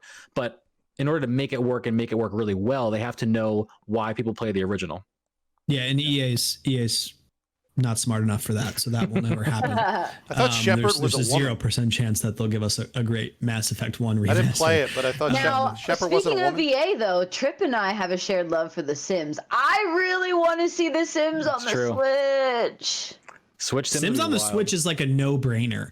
It is. Like, there's Animal like always, Crossing, like, experiences that, like that will that. give Animal Crossing a run for its money. Mm-hmm. Do you understand how long we as fans of Pokemon were saying, how is there not a 3D Pokemon experience? We were saying that for years when the GameCube came out, when the Wii came out. We were just like, why is a fully fledged 3D Pokemon game not a thing? And then even when the Switch originally came out, we were like, there's no reason why this should not be a thing. So like, it's crazy to me that there are just some experiences you just kind of go, this doesn't make sense. I don't understand why this is not. They were just talking Nintendo, who doesn't seem to grasp the concept of certain modern day conveniences in their games, right? They're kind of stuck to their own ways of how they do. I posted a video on Twitter today that was a fan Nintendo Direct of like the quality of life changes of Animal Crossing, which are like It is. no-brainers. It's honestly. I'm actually mad at it. I'm mad they made that. It's- I made really so hated many it. I people thought it mad was at that. I thought it was so real. It ruined my day. It's fucking mind-boggling to irresponsible. me. Irresponsible content making. So I don't know what you're talking about. Quite honestly, I'll go back and I'll watch it later. But like, That's all say you your know. thing. We'll Friend fill you in codes. if you want. Yeah, but it's mind-boggling to me what Nintendo sits on and doesn't capitalize on, and they're still profitable. It honestly, it blows my mind true. what they're It's able so to right. do and how bad they are at it. They are honestly, like, if we're being objective, they are the worst gaming company that exists in this day and age, in terms of tech, in terms of like what the gamers want. Like, in terms it doesn't of tech, take, it doesn't take online ability, stuff like that. Yeah, it doesn't take away from the platform, the games that are great. Like, I don't want to take away from that, but like, it's fucking mind-boggling to me Amen. who sits For around the every- table and makes decisions. It's because it's fucking it crazy. really is, yeah. For every amazing announcement that comes from Nintendo, they're like, our entire chat system is gonna run through your phone. And I was like, why? You just gave me Right. a system that makes me portable. Why would you then force me Right. to use another You device? guys- Why don't you have Bluetooth? Do you guys on? remember the Splatoon Yeah. 2 headset and Oh plug-in my peripheral, God. which had It's almost as a Y split, one for your phone, one for your like voice over IP call center headset you had to buy to sit and play call Splatoon 2. center headset. And you had to buy this thing to be able to talk to people while playing Splatoon 2 if you didn't, if you weren't someone who knew what Discord was or anything. Why is it so So aggressive. complicated? Shit. Why is it so complicated?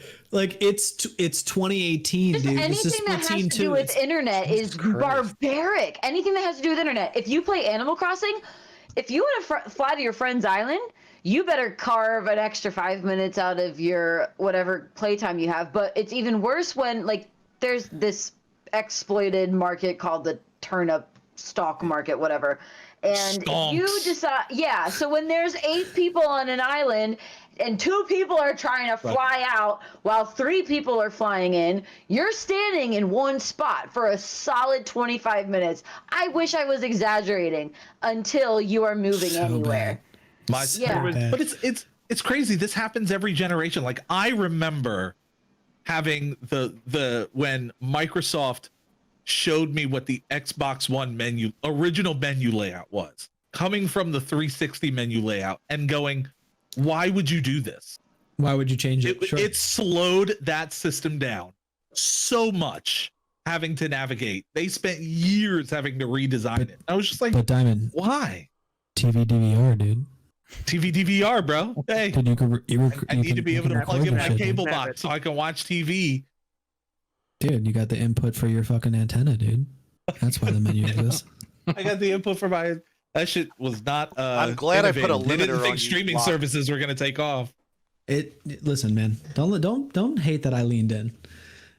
Like I'm it's hating. crazy. It's like I think about like Final Fantasy 11 on my PS2 having to buy a hard drive to play it. Like SOCOM on a PlayStation, I needed to buy like an adapter to play online. Like this is where Nintendo is currently living. The fact that like I needed to go buy a hard drive to play Final Fantasy 11 is currently the same example of being able to play an online game on a Switch, which is a current gen console. And like it's so like I don't want to be a Same hater concept because about like storage capacities on consoles, where it's like Well, sure, Call of Duty yeah. Warzone takes up 180 gigabytes of my Xbox, which is only 500 gig. yeah, and 75% of them are shaders for the campaign. What are you doing? I pulled up a tweet that I had saved for a while, and it's this journalist pointed out for the Wii U, they decided to go with friend codes again for the Wii U generation and Switch because they thought that screen names and like names in general would be too confusing for the general public. But I saw you post that. Friend codes will make everything easier. I saw you post it. I think it's crazy to me. One of the worst experiences that I had on the PC was switching from Blizzard Destiny to Steam Destiny because of Steam's friend code, like their coding system. Finding someone on Steam is fucking miserable. Oh my I god! don't know when That's they awful. changed it. I They send made it everyone very a link. There's no alternative. I just send out the sending link. them the That's link it. is the best Yeah, way, but even that's all sending you them can the do. link is like complicated and like is annoying. Like if anything, the console generation, like an Xbox or a PS4, has made it easy to find your friend, right? Like you can find them easily by searching for them. And that mostly has to do with the naming structure. The fact that there could be 15 different lock and keys on Overwatch alone, and then it's signified by a number, right? Makes it more complicated. It's great for me because I get to keep the name that I like, but it's also more complicated for you to find me. But like, it's crazy to think that they thought that we were not capable of entering a screen name and finding our friends, and thought that a friend code was somehow an Simpler. easier solution to their problem. It just shows how far behind in tech the people around a table are that are making decisions. It's crazy. And then again, I still want to buy it, so who am I to say that it's bad? I mean, I'm a fan of the friend code. Are you really a fan? 26 characters. Come on, bro. Well, what's awesome? Jesus. What The I friend like code is about officially it, what's longer cool is, Then well, you the can link Windows your Twitter installation and- CD key. Yeah, but you can link your Twitter, your Facebook. You can link your 3DS account to find your friends. So there is that's kind of cool. But that's reaction. Yeah, the Their Twitter, original like idea the was- Twitter and like linking other social media is a good idea, right? as a Because you're more than streamer, likely to actually, someone. it's really annoying because I get like 18 friend requests a day because because like I've got clout. But like did I really just say that out loud? Yes, I did. But it's fine. No, but fair. What you But got? Fair. What you gonna do? But Yeah. fair. If you think about like it is a streamer problem, right? Like I was watching somebody play is. Valorant today, and honestly, all he was doing was getting bombarded with fucking friend requests. That's got to be Or a just- miserable yeah. experience, to be Well, honest. what was worse was I felt bad for these streamers, especially the smaller ones that before Valorant became drops enabled for all streamers.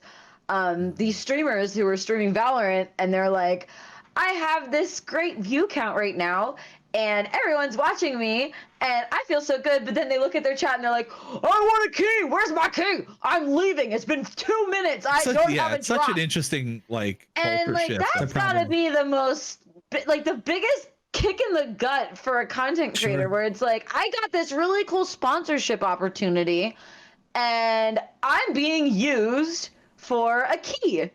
Yeah. And that's what Like- people are, Yeah, He like, I jokes think- around about it when he that, pops there's into the our problem- chats. He just, Yeah, and some of first thing he types is drops. all the That- I forgot which streamer, like major streamer it was, but he made a post about like he was looking at all of the listings of the bots that were just streaming 24/7 streams of Yep. these drops, and he's like, "You're reruns. unimportant. You're just bots. We're here making content. It was just reruns."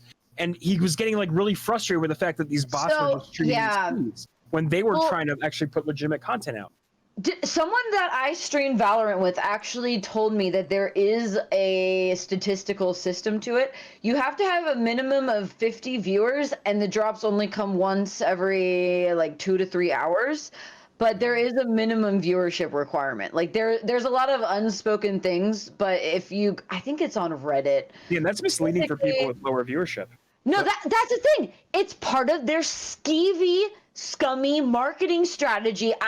you and I've needs to talked go to away. so many Yeah, people we've talked this. about it. I loathe the Valorant marketing, like their strategy, because first they took really good content creators, basically exploited them in their communities, took advantage of them because they knew that they could just, these people are only watching to get a key. They're only watching to get something out of it, right? And then also they opened it up to all streamers, but every game that wants to enable drops on Twitch, they get to set the API up however they want. They have full customization of that. So while I stream Overwatch, I get drops when I stream Overwatch. Guaranteed. Every time I stream Overwatch and there's a drops enabled event, I get them because Blizzard's cool like that. But with this Valorant crap, there is an unspoken logistic system to this that they don't want anyone to find out about because, they're there. That's how they want it to be. That's how it's designed. And they know what they're doing, but it's only gonna last so long. Like I'm surprised more people haven't caught on to this yet. Sounds like they're trying to do an exclusivity thing. It is, I think but it's not all it exclusive is. anymore. Yeah. It's Well, Yeah, I barely think- exclusive anymore. Might have started that way and Yeah. it's gotten out of control. Yeah, I think I think they knew on what they were doing. It paper, was smart, but I hate it nonetheless. yeah, I think on paper it's a good idea. Like I still don't see anything wrong with like the traditional like here's our flight system, sign up via email, you'll be picked randomly through a generator. Like I don't see anything wrong with that system. Like it seems to work. Like I signed up for the Halo flight system and like I didn't get invited for Reach, but I got invited for Combat Evolved. And now I get to play Combat Involved and be a part of your flight system, and I'm getting to do it for the right reason. Like, But- realistically, like the beta for Valorant is very different than a normal beta that's trying to vet, problems and things like that. Like, Well, remember Valorant with is the essentially COD ready for release, right? Remember like it's the ready COD for beta? release. I COD didn't get to play the beta- copy. Sure, I didn't get to play it, but like yes. they did. So their beta was like 2 days long because it was before. You know what I mean? Like you got like early access, I guess. But I remember getting a drop from JD Courage, and I got to play the game earlier than everyone else for like 48 hours. But it's crazy. Like just that's what it is. Is like people are just. I don't know. I could just go on and on and on and on and But on. I think the about other side of Valorant it- marketing. Yeah. No, it's I not think great. the- I would agree. I would agree. It really grinds think my the other gears side of it as is a that it serves the- business person. Yeah. Yeah, oh yeah. But it serves a very specific purpose. Like to your point, Locke, like this is not a get exclusive access for this game to experience this, to do that. It's to build hype. Yeah. It's the Supreme model. You can hate Supreme all you want to, but the reason they're popular is demand. That's literally what drives their entire business model, is making something available for a short period of time. While it's not equatable, it's the demand of saying these first few streamers are playing it, and it's all the big name people. Everyone is going to want in on this experience. Not everyone knows and loves. Obviously, League of Legends is huge, but everyone is playing it. Like No, but whether you Legends or not, but it's. I think it You build the serves hype. Yeah, You but build- imagine being like It doesn't Dr. matter Lupo. who Yeah. who it's beneficial for. Yeah. It does not. The system does not When- care about streamers. If- That's not the point. If Halo did this for Master Chief Collection, it would be bigger than what it is. Only those that are very dedicated to playing the game will sign up for an email chain, will know that it even exists to get invited to the flight. But when you compare it to Supreme, like something like Supreme Oreos, you have people third party on eBay making fake Oreo cookies with Supreme logos to try and make money. Yep. Right? You have the same people, same exact thing. You have people selling fake Valorant codes for people that probably don't even want to play the game. They just want to be a part of the moment, right? Like I want to be a part of the They moment want to be where I able get to to say, play I Valorant. got to play beta Valorant. Exactly, right? Yeah. Like They do all not. that it is. It's an awful system. It But see, really is.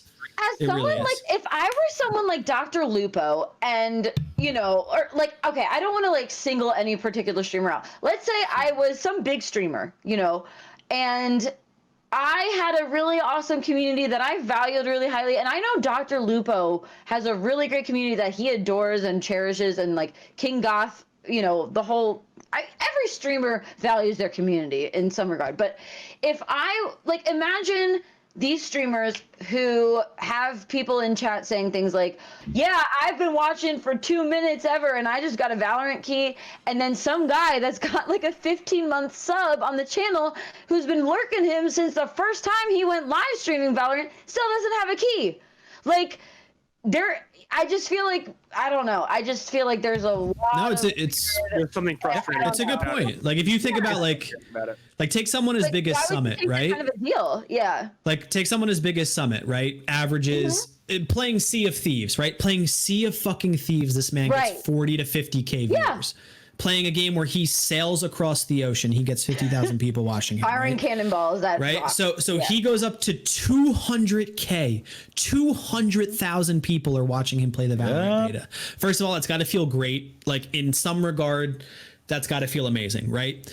All he gets to see in chat is people, you know, fucking exclamation point drop, exclamation point key, exclamation point beta, whatever the fuck they're doing. But to your point, like that's not true viewership, right? No. And it's not engaging. It's not in any capacity what he wants to be doing. He wants to be playing the game and he wants people to be able to get into the game, but he wants his viewers to be able to get into the game. He doesn't want, you know, all of these bots, all of these random people joining the channel that are only going to be there for the length of the time that he plays Valorant, right? Yeah. There's not 200,000 people watching him play Sea of Thieves anymore. If he had a 200,000 people viewer base, they would be watching him shoot cannonballs out at another fucking ship. They would be watching him shoot me and Diamond on our 2-man ship, right?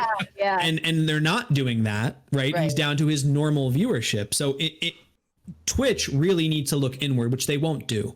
Twitch needs to look inward and say, okay, our drop system does not work. Maybe our drop system works for skins, it works for emotes, it works for other cosmetic based things, but it doesn't work for betas, it doesn't work for games, it doesn't work for these other things.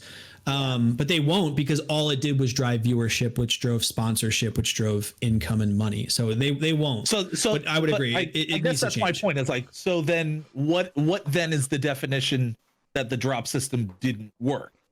Would you say that it didn't work on different scales? So it obviously doesn't work for the smaller streamer. I think the problem is it in general, it is working because it's generating viewership and it's generating word of mouth, and it's also doling out keys at a whatever rate that they Riot. Right. It's working. Supreme is working too. Doing its job. Yeah. The cookies are 92,000 on eBay.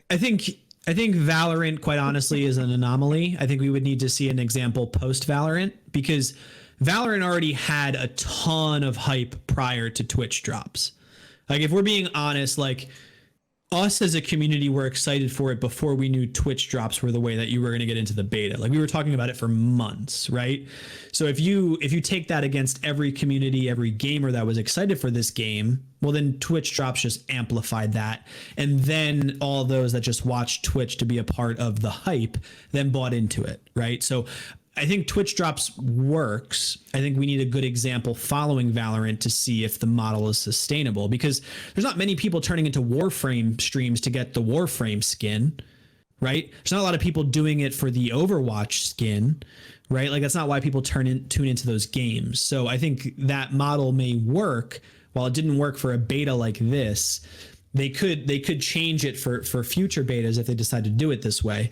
But I think it would really depend on what we see post Valorant, because it did not work for Valorant. It was honestly, it was miserable for Valorant, for the larger community. What are you gonna say, Felix? It's an 8-pack of cookies, the Supreme Oreos. It's $11,500 per cookie.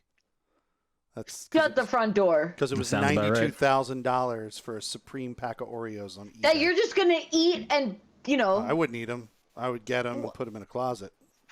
But and let them appreciate in value. It's the resale. They didn't sell for that. They probably sold for like $100 or something. that's insane. I don't. Yeah, it's on eBay. No, they sold for $8. $8. $8. There you go. Dollar cookie. Supreme has done dumb shit like that. They sell bricks. Brain right They there. sold. They They sell sold like a bricks. flamethrower. They sold like a tricycle. Like, they have clothing, but they always have like the dumb thing They put their that's put sold, their and label then on that some shit weird gets close to the roof. Yeah. Yeah, it's crazy. So how are we doing, guys? This is a hell of a chat here, but we're I know, we're man. pushing it. We're actually Yeah. we're coming up on 2 hours. I We're at an know hour it 47. flew right by. Yeah, it for flew real. right Time by. It was flies a good when you're discussion. just partying. But It's been a vibe for sure. yeah. Maybe we I should don't want to start the sign off. No, until we're we not get these doing that guys, until the back other here. two people come back. Yeah. You I steered there. I think You I gotta. I'm still here. I'm just eating. I think I gotta make it a third because I need to piss. It's frank. I'm just gonna be frank. It's okay. We're all taking turns. Okay, keep talking because now I'm gonna get up. Listen, I'm sorry. I had to do what I had to do, dude. Don't hate. Don't hate. John, what kind of pizza you got there, dude?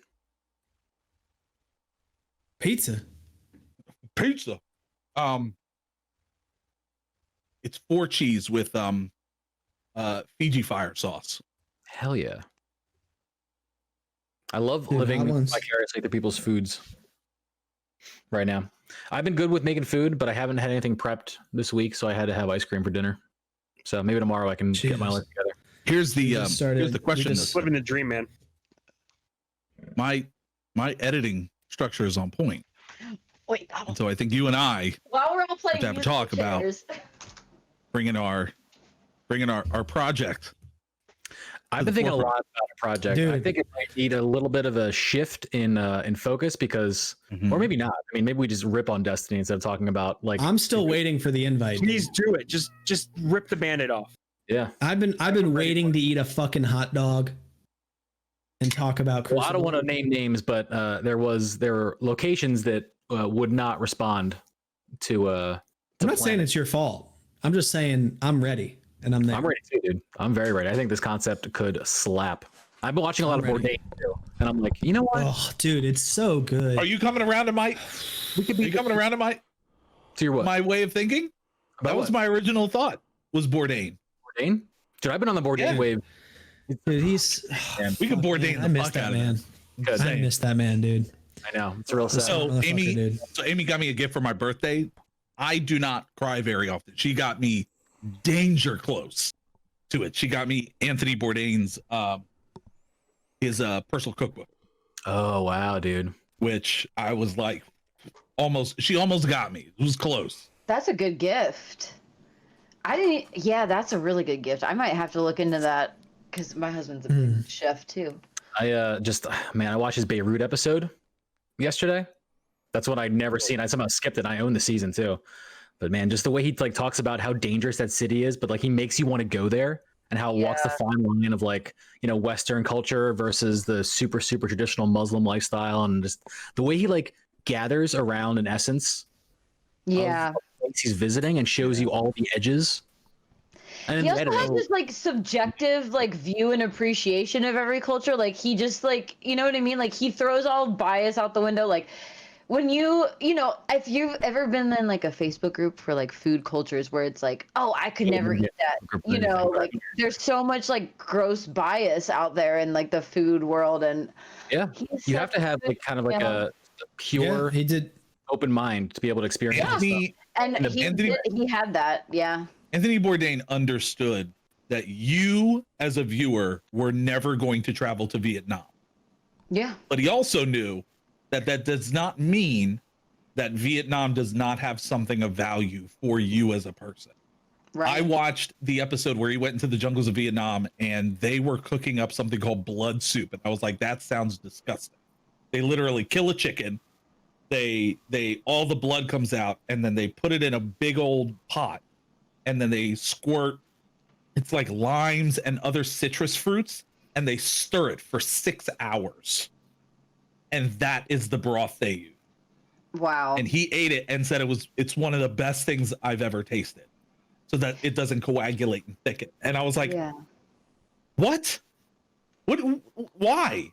But it exists, and I think a lot of people that don't travel outside the country, Just people there's that a are filter of fantasy closed-minded. that is somewhat created because you've never been there. So like there- yeah, when you hear there's something like people- that, you go, that's not possible. Yeah, like it's like vegans and people with very strict dietary beliefs, and then they've never once ever had to question where their next meal was coming from. So, you know, like if you had to get protein from a rat off the street and cook it, like whatever, like you don't get to, you know, and there's vegans that will judge people for doing that because I won't go on that whole spiel. Because there are obviously like vegans who have their own ethical reasonings for choosing the diet that they do, but it's just everyone feels like what they know is what's right, and that applies to so many other aspects. It applies to video game development, it applies to all kinds of other things.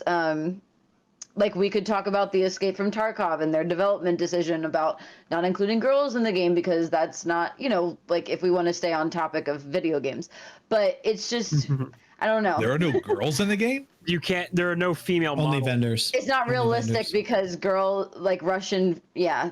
Yeah, their statement was It's like called it's media not. framing. Yeah, it was like their statement was like, oh, it's not realistic enough to have them modeled in the game to play as, essentially. Whatever. They might have walked it back, I believe. Yeah, but that was a point of contention at the time. Yeah, I don't remember the exact time frame of it. I think the most recent thing I read was I don't know if it was a backtrack, but they said that they didn't have the development time to create female models. Oh, that's what that's what UFC said when it first came out. Well, sure. When the first one came out, the first UFC came out, they said they didn't have time to develop female MMA.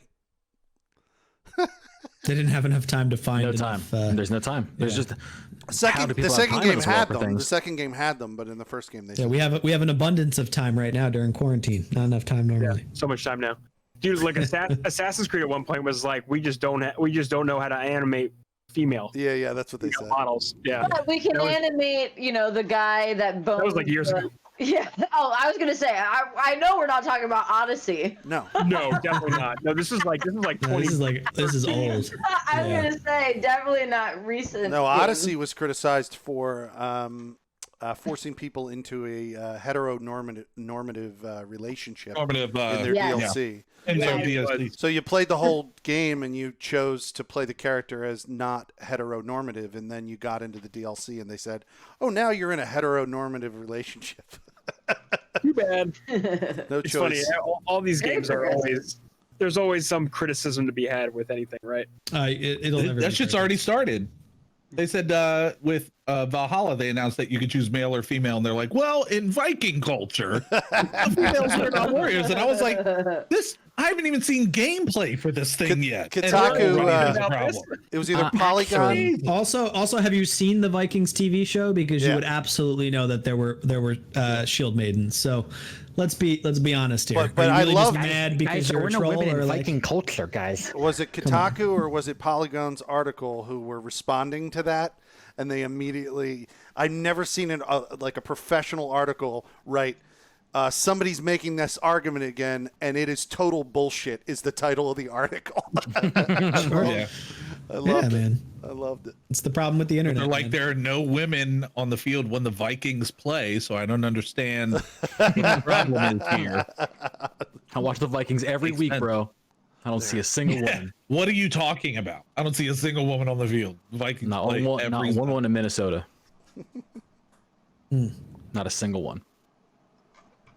So we were Fucking waiting internet, for man. everyone to gather back for sign-offs. Are we ready to do that? I think we're about to because Dude. we're about at 2 hours. Yeah, I'm Nice. ready to shoot some Hell people yeah. in the face. So yeah, I'm good. Well, this is Felix Visually. Hergood, at Felix Hergood, wherever, Twitter, Twitch, Mixer. I do like Mixer and Twitch at the same time, and I play a bunch of different games, and right now I'm currently playing Assassin's Creed Odyssey. BioShock I played. I did a stream of that. I still have that installed. And occasionally a throwaway game of MLB The Show. Dude, only one game at a time, dude. I'll tell you, man. You are only got carrying the one. Phillies because they can't play right now. I'm not even kidding. Yo, you're looking- I'm surprised. 94 and 23, man. I was about to say, what's the 94 and 23. 94-23. I'm genuinely surprised that there aren't more baseball fans like Dude, get on desperately WIP. Let them know. looking for the Update them with show. the win-loss. Dude, As MLB just The a way Show to is a just great watch. game. It's a great It game. really is. Yeah. Yeah, I love hitting home I'm runs. in thankful that game. it's not a PS4, it's not a PlayStation exclusive anymore. Wonderful. Yeah, it'll be coming. But yeah, only one game at a time for you because your blood pressure can't take it. Wait, is it on Xbox now?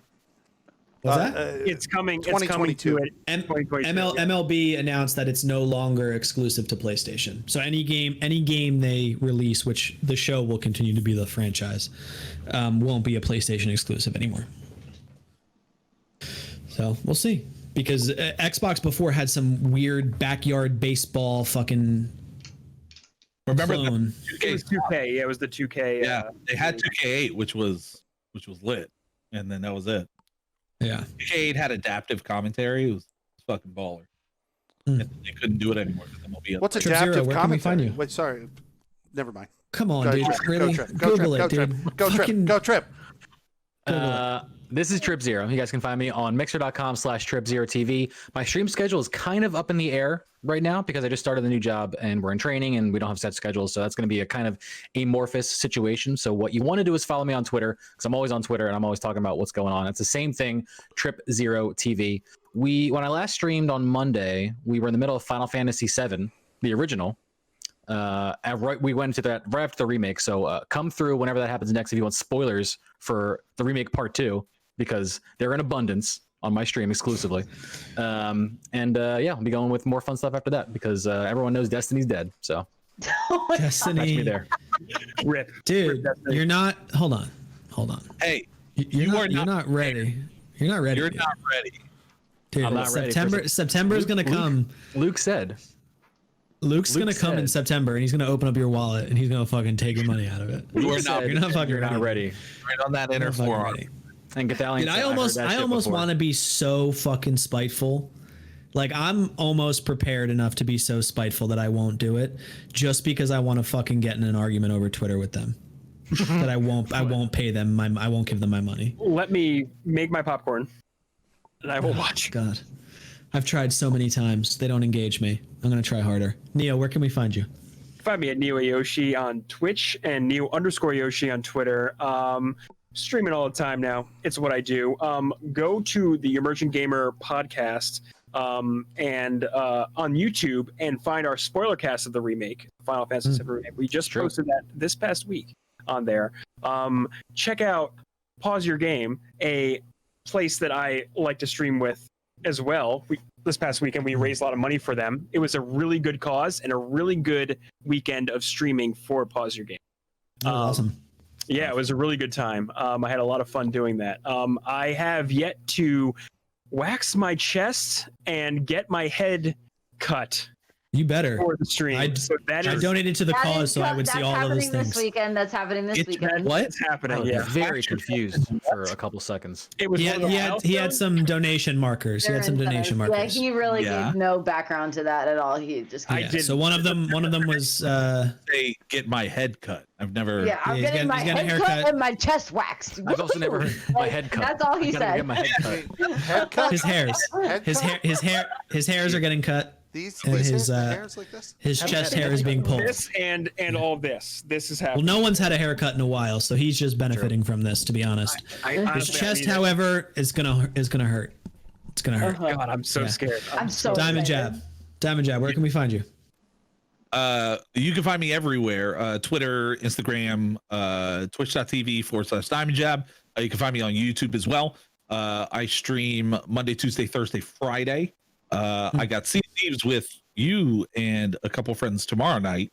And then I have Anthem on Friday. On Friday on my YouTube channel, there's also going to be the first video of my lore library series. We're going to be rewinding back and taking a look at Lucifer from the Darksider series and how the developers have essentially shaped that character in that universe and how that differentiates from how religion presents Lucifer as well, and how a lot of the motivations in the game have certain similarities to how religion paints him. So it's an interesting piece. I'm really excited to kind of put it out there. But yeah, so that'll be on the YouTube Friday at 10 a.m. So Subscribe to Diamond Jab on YouTube.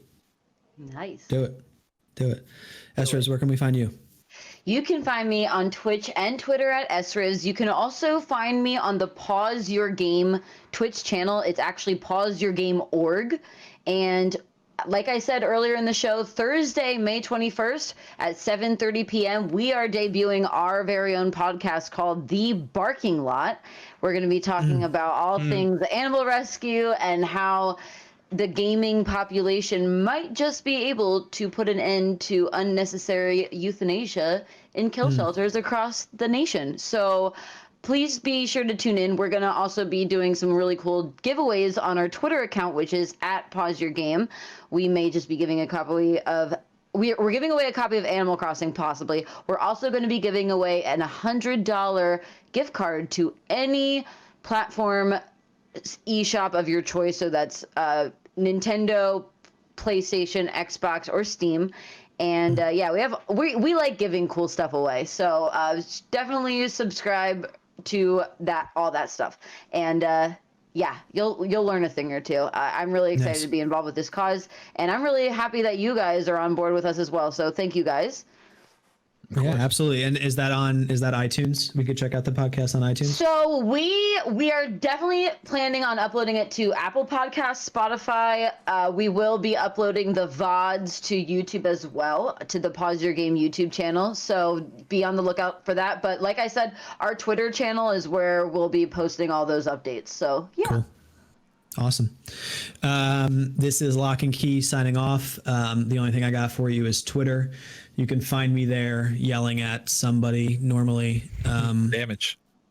Hopefully it's for something good. Sometimes it's not. I'm an angry father that takes out his frustration of his child on gaming companies and companies at large. It's a brand, so find, for sure. That's the gist of a YouTube series right there. It's good. Yeah, I normally get free things when I yell at companies on Twitter because I don't want bad press. So it's been a lucrative business for me as of yet. But find me on Twitter if I ever go live. I do have a Mixer and Twitch channel that I go live to. But if I were to go live, you would see that tweet go out. So just follow me on Twitter at @lock_key. Thank you, Diamond Jab. Thank you, SRibs, for joining. We appreciate you joining this episode of 250. Thank you guys so much. Always a pleasure. It was a great episode. We will see all of y'all next week for 251. Thanks for joining. Later. Bye.